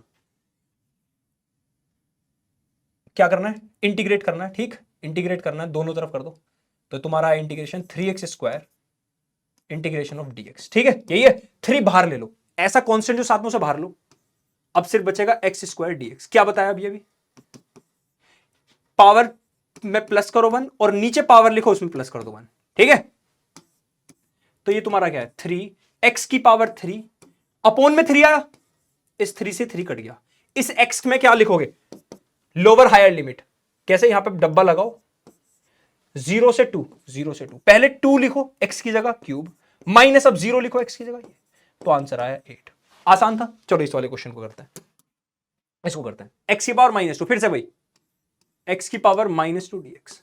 क्या करना है, x की पावर में -2 है, प्लस करो 1, नीचे लिखो पावर और फिर कर लो +1। ठीक है, कितना आया, x की पावर -1 अपॉन -1। क्या डायरेक्ट आ गया ये? अच्छा, जब भी पावर 1 पावर प्लस माइनस में होती है, क्या उसको उल्टा कर देते हैं? जब भी पावर माइनस में होती है और ये माइनस है, क्या मैं -1 x की पावर -1 को ऐसे लिख सकता हूं? हाँ ना बोलो, या तुम नहीं चाहते तो ऐसे लिखा रहने दो, ये भी लिखा रहने दो। अब क्या करो, माइनस बाहर छोड़ दो, x की पावर -1 है ना, 0 to 1, 0 से 1, पहले 1 डालो इसकी जगह, माइनस ऐसे रहने देना, भी बाहर है ना, 1 डालो इसकी जगह, तो 1 आ गया। 1 की पावर -1, ये ज्यादा हार्ड हो गया ना। चलो 1 की पावर कुछ भी हो 1 ही आएगा, है ना। माइनस 0 डालो, 0 की पावर कुछ भी डालो, यही आएगा। तो आंसर आ गया -1। देख लो, क्लियर बात, आसान है भैया, देख लो आसान है, कुछ हार्ड नहीं है। एक और कर लेते, चलो। y इक्वल्स टू लिया मैंने 4x³ + 3। अच्छा मुझे एक बात बताओ सोच के, अगर मैं बोलूं यहां y इक्वल्स टू 2, क्या मैं इसे ऐसे लिख सकता हूं? सोच के बताना, क्या दोनों में कोई डिफरेंस है? सोचो, आराम से सोचो, आराम से। कैसे लिख सकता हूं 2x की पावर 0? अरे x की पावर 0 भी तो 1 ही होता है, सही है। देखना जरा पे, इंटीग्रेट 4x³ + 3 dx। पहले क्या करो, इन दोनों को अलग अलग ब्रेक करो। कैसे, 4x³ के साथ dx लिखो, प्लस 3 के साथ dx लिखो, अलग अलग तोड़ दो इन दोनों प्लस को। ठीक है, दोनों ब्रैकेट में थे, अलग अलग तोड़ दिया, पहला स्टेप। ठीक है, अब देखो जरा, यहां 4 बाहर लो, x की पावर 3 है, 3 में +1 करोगे, अपॉन +1 करोगे। क्या ये वाला स्टेप सबको समझ में आ गया? पावर में +1 और पावर नीचे लिखो, फिर +1, 4 बाहर लिखा है, +3 बाहर ले लो। अब यहां तो कुछ बचा ही नहीं, यहां तो 1 बचा। क्या मैं 1 को x की पावर 0 लिख सकता हूं? इस 1 को सोच के बताओ कि इस 1 को x की पावर 0 लिख सकता हूं? देखो अब जरा, ये 4 ऐसे ही रहने दो, x की पावर 4 आ गया और नीचे एक 4 आया, बस यहां 3 रहने दो। x की पावर 0, क्या 0 में +1 कर दूं, नीचे 0 लिख के फिर +1 कर दूं? ये था इंपॉर्टेंट स्टेप। मजा आ गया। ये 4 से 4 कट गया, क्या बचा, x की पावर 4 + 3, x की पावर 0 + 1, x हो गया। सही है, मजा आ गया, बता दो जल्दी से। सही है। अब क्वेश्चन वाला कह रहा है कि वैल्यूज ढूंढनी है 0 से 1, वैल्यूज ढूंढो 0 to 1, यानी ये लोअर लिमिट कहलाई, ये हायर लिमिट। अब ये तुम्हारा काम है, क्या करोगे, पहले इसमें ब्रैकेट लगाओ ऐसे, 0 to 1 लिखो, फिर इसमें सिर्फ x पे लगाना, 0 to 1 लिखो, और आंसर बताओ क्या आएगा फाइनल। यहां 1 + 3, मेरा आंसर आ रहा है 4। तो ये वाला आंसर सबको कमेंट में देना, जिस जिसका 4 आया बताना है कि सर हमारा आ गया 4, हमारा आ गया 4, सबको कमेंट में इसका आंसर देना है। अब कुछ फॉर्मूले सुन लो इसके, 3-4। पहला फॉर्मूला तो ये हो गया, क्या फॉर्मूला हो पहला भैया, x की पावर जब भी n होगी तो x की पावर n+1/n+1, पहला फॉर्मूला ये, यहां dx। अगला sin x का formula minus cos x, differentiation में sin x का cos x था, यहां उल्टा हो गया, cos x का फॉर्मूला sin x। ठीक है, ये फॉर्मूले 12th बोर्ड्स में भी काम आएंगे। एक फॉर्मूला जो लिखवा रहा हूं वो 12th बोर्ड्स में काम आएगा, कर लेना। ठीक है, अगर कभी भी ऐसे लिखा है cos 2x तो क्या करोगे, देखो पहले तो cos 2x का सिंपल इंटीग्रेशन करो, क्या आया sin 2x। अब डिवाइड में जाओ, इसका डिफरेंशिएशन कर दो, जो एक्स्ट्रा चीज है ये करना है तुम्हें, इसका कर दो डिफरेंशिएशन, जो नीचे वाली चीज है। ठीक है भाई, मजा आ गया, जल्दी बताओ, समझ में आ गया सबको, क्लियर, कोई दिक्कत दुविधा परेशानी किसी भी बच्चे को कोई भी दिक्कत हो।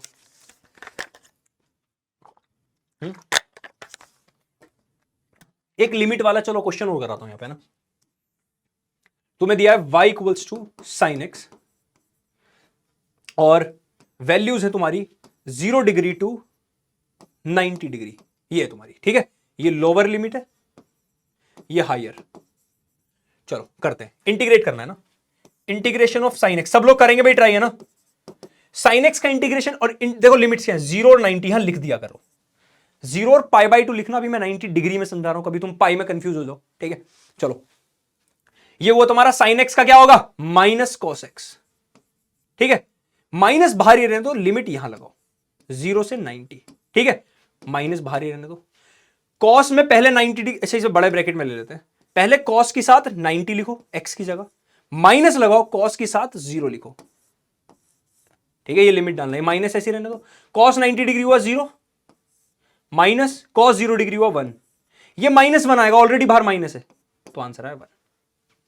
समझ गए, समझ गए लिमिट्स को कैसे यूज करना है, समझ गए, अरे बोल दो भैया हैं। तो हम अपनी क्लास के लास्ट पड़ाव पर आ गए हैं। वैसे तो जो मैं बताने वाला हूं वो क्लास 12th वाले बच्चों के काम का नहीं है, बट मैं चाहूंगा कि तुम लोग रुको, क्योंकि बस 5 मिनट में खत्म कर दूंगा जो भी बात है, एक लॉग्स रह गया है वो 5 मिनट में खत्म कर दूंगा, और उसके बाद मुझे तुम लोगों से बात करनी है 12th वाले बच्चों से, स्पेशली जितने भी बोर्ड्स वाले स्टूडेंट हैं, और मेरे परिश्रम बैच वाले बच्चों से तो खासकर। ठीक है, तो लॉग्स बस जल्दी से खत्म करते हैं, ऑल्दो हमारे 12th बोर्ड्स में नहीं पूछा जाएगा, फिर भी हल्का सा आइडिया होगा तो कोई बुराई नहीं है ना। तो लॉग्स और कुछ नहीं है, पावर्स को एक्सप्रेस करने का काम करते हैं। पावर क्या, जैसे 10 की पावर 0, इस 0 को एक्सप्रेस करने का काम, इस 1 को एक्सप्रेस करने का काम, इस 2 को, इस 3 को, ये स्पेशली तुम्हारा केमिस्ट्री में काम आता है, या फिर कॉम्पिटिटिव एग्जाम में हायर लेवल, बस वहीं पे काम आएगा। और केमिस्ट्री में भी तुम्हें लॉग टेबल मिलती है, तो टेंशन की बात नहीं है। तो जैसे मान लो 10 की पावर 0 1 होता है, 10 की पावर 1 10 होता है, 10 की पावर 2 100 होता है, तो छोटी पावर्स नहीं।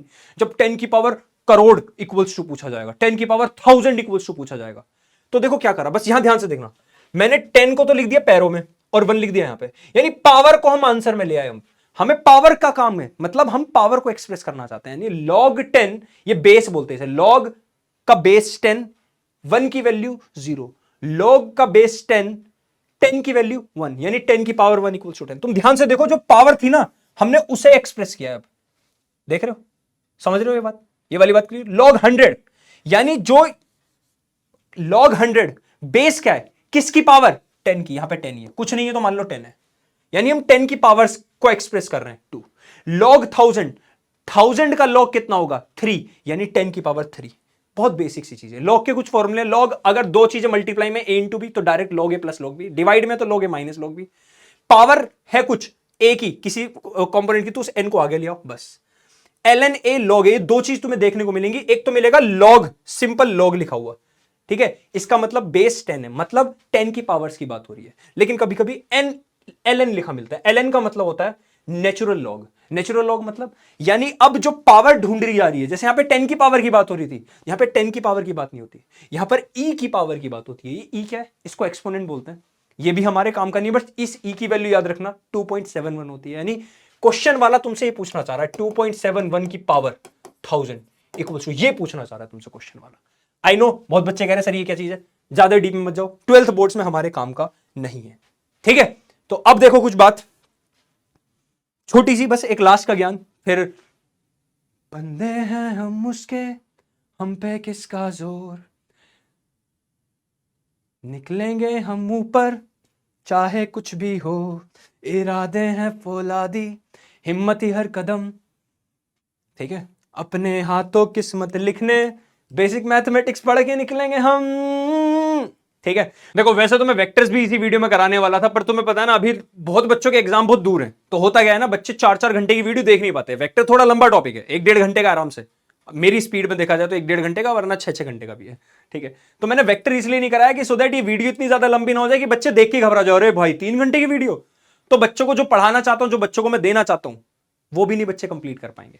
तो पहले बेसिक मैथमेटिक्स कर लो, वेक्टर भी जल्दी लेके आएंगे, ठीक है। तो देखो, चाहे किसी स्मोकर को स्मोकिंग का लत हो, किसी मोबाइल चलाने वाले को रील्स की लत हो, किसी पियक्कड़ को पीने की लत हो, ये जितनी भी लतें सब बेकार होती हैं। देखो तुम बोल सकते हो कि वो ज्यादा बेकार है कम बेकार है, नहीं। एक स्टूडेंट की लाइफ में रील चलाने की लत से बुरा कुछ हो सकता है, सोचो। बाकी जो लत बताई वो एक्सट्रीम केस है, लेकिन पता होते हुए कि इन सबका नुकसान है, फिर भी हमारा दिमाग क्यों करता रहता है? क्योंकि इन सबके जो एंड होते हैं वो बहुत दूर दिखाई देते हैं। मतलब इन सबके जो नुकसान है ना, वो तुरंत नहीं दिखते, वो कुछ टाइम बाद दिखाई देते हैं। सोचो अगर हमें ज्ञान हो जाए कि इनका नुकसान क्या है, कैसे, अगर उनके नुकसानों को हम जानने लगे, तो क्या हम अभी से इन चीजों को नहीं छोड़ देंगे? स्पेशली हम तो मैं स्टूडेंट की बात कर रहा हूं, हमारी तो रील वाली लतें बेसिकली है ना। ये 2 लतें मैंने इसलिए बताई कि देखो सब बेकार ही है। आगे आने वाला लाइफ में हो सकता है कि तुम्हारे किसी जानकार को तो उन्हें ये बात तुम समझा सकते हो। तो हमें अपने दिमाग को क्या करना है, बस ट्रेन। मैंने तुम्हें एक बात बताई थी, तुम्हारे दिमाग को तुम बचपन से ट्रेन करता है एग्जाम के टाइम पे पढ़ने के लिए, तो अब उसे तुम्हें वापस से ट्रेन करना पड़ेगा ना, डेली पढ़ने के लिए। सेम तुम्हें उस रील की लत हटवाने के लिए ट्रेन करना पड़ेगा ना, कि किस तरह से मोबाइल की लत हटवाई जाए। कैसे हटवाओगे बताओ? बताओ। कंसिस्टेंसी वगैरह वाली सारी बातें ऑलरेडी सब बातें बता चुका हूं। तो इस क्लास के एंड में अब अपने दिमाग में पॉजिटिविटी लाके तुम हटवा सकते हो। पॉजिटिविटी कैसे आएगी? आज तुमने क्लास देख ली, कभी कभी तुमने एक चीज ऑब्जर्व की होगी, जब हम बहुत ज्यादा नेगेटिव सोचते हैं और नेगेटिव बातें करते हैं, तो हम कहीं ना कहीं से अंदर से नेगेटिव हो जाते हैं, हमारा ऑरा नेगेटिव हो जाता है। फील किए कभी? नहीं की तो भी करना। लेकिन जब हम पॉजिटिव बातें करते हैं, पॉजिटिव काम करते हैं, हमेशा पॉजिटिविटी में रहते हैं ना, तो हमारी कंसिस्टेंसी, हमारा कॉन्फिडेंस, ये चीजें बढ़ती हैं। तो बस वही करना है तुम्हें। आज की पॉजिटिविटी का प्रूफ क्या है? अब तुमने एक क्लास इतनी ज्यादा बड़ी देखो मैंने की नहीं, मैं 3-4 घंटे की सोच रहा था, पर मैंने जानबूझ के बहुत कंसाइज क्लास रखी है, और जितनी चीजें खत्म करा सका मैंने लगभग सब करा दी है, जो जो तुम्हारी इंपॉर्टेंट है, तुम्हारे 12th बोर्ड्स में काम आने वाली है। तो अब तुम्हारी पॉजिटिविटी का प्रूफ ये है, मुझे कॉमेंट में दिखना चाहिए कि सर मुझे ये वाला टॉपिक बहुत मजेदार समझ में आया, सर मुझे ये वाला टॉपिक समझ में नहीं आया, पर मैं दोबारा वीडियो देखूंगा और मैं दोबारा खत्म करूंगा। सर जब तक ये टॉपिक मुझे एकदम क्लियर दिमाग में नहीं बैठ जाएंगे, मैं तब तक इस वीडियो को देखूंगा। सर मैं 2 बार देखूंगा, सर मैं 3 बार देखूंगा। एक एटीट्यूड ये होता है कि सर मुझे वो समझ में नहीं आया, सर मेरे से नहीं हो पा रहा, ये होता है नेगेटिव एटीट्यूड। एक होता है पॉजिटिव, सर मुझे डिफरेंशिएशन का वो फॉर्मूला समझ में नहीं आया, पर मैं दोबारा करूंगा। सर मुझे इंटीग्रेशन में वो ग्राफ वाली चीज समझ में नहीं है, पर सर मैं दोबारा देख के दोबारा करूंगा। सर नहीं हुई तो तीसरी बार करूंगा, सर नहीं हुई तो चौथी बार करूंगा, 5वीं बार आपसे वापस पूछ लूंगा। ठीक है, ऑब्वियसली बात, इतने टाइम तुम करते रहोगे तो कैसे काम चलेगा? एक टाइम बाद मेरे से पूछ लेना। हमारे परिश्रम बैच में तुम पूछ सकते हो, तुम्हें डाउट टैब वहां पे मिल गया ना, वहां पे पूछ लेना, ठीक है। बट मुझे वो पॉजिटिविटी का प्रूफ कमेंट सेक्शन में चाहिए इस वीडियो के। तुम्हें ये पता है मैं कमेंट सारे देखता हूं और तुम्हें रिप्लाई भी करता हूं। रिप्लाई क्लास में करता हूं, यहाँ पे ऑब्वियसली बात है मैं यूट्यूब में बार बार जाकर टाइप नहीं कर पाऊंगा। वो वॉइस वाला फीचर हमारे बैच में वहां पे दे सकता हूं मैं, ठीक है। बाकी मैं वीडियो कॉल पे तुम लोगों से बात करूंगा, वीडियो कॉल पे हमारी होनी है, चलो ठीक है। तो आई होप सबको सारी बातें समझ में आ गई होंगी, और जो कुछ वेक्टर बचा है, वेक्टर हम लोग कर ही रहे हैं, ठीक है, बैच में, क्योंकि हमारा बैच में वेक्टर हो चुका है। और वेक्टर वैसे भी स्पेशली 11th में आता है, 12th में बहुत काम की चीजें वो मैं सारी करा चुका हूं। मेन हमें बेसिक मैथ्स की करनी थी। बेसिक मैथ्स में भी बच्चों ने जो जो बोला था मैंने सारा करा दिया, डिफरेंशिएशन करा दिया, इंटीग्रेशन करा दिया, ट्रिग्नोमेट्री करा दिया, 3 मस्त थे, स्ट्रेट लाइन करा दिया, स्लोप्स करा दिए, ये जो इंपॉर्टेंट थे वो सारे मैंने करा दिए, ठीक है। तुमने जो डिमांड की थी मैंने वो करा दिया, ठीक है। बाय बाय, जय Hind, Tata and wish you good luck. चाहे कोई बच्चा मेरे बैच में है, चाहे कोई बच्चा कहीं पढ़ता है, सबके लिए थी ये वीडियो, पहले समझो। मैं फिर से बोल रहा हूं, ये सिर्फ उन बच्चों के लिए नहीं जो बच्चे मेरे साथ परिश्रम बैच में पढ़ रहे हैं, ये हर किसी के लिए। इस वीडियो में मैंने कोई भी ऐसी चीज नहीं छोड़ी है, चाहे तुम मुझसे पढ़ो, चाहे किसी तीसरे टीचर से, किसी चौथे टीचर से, बस मैं चाहता हूं कि तुम लोग पढ़ो और एग्जाम में पढ़ो भाई। अभी से 12th की प्रिपरेशन में लग जाओ, जितने बच्चे नहीं लगे। चलो बाय बाय।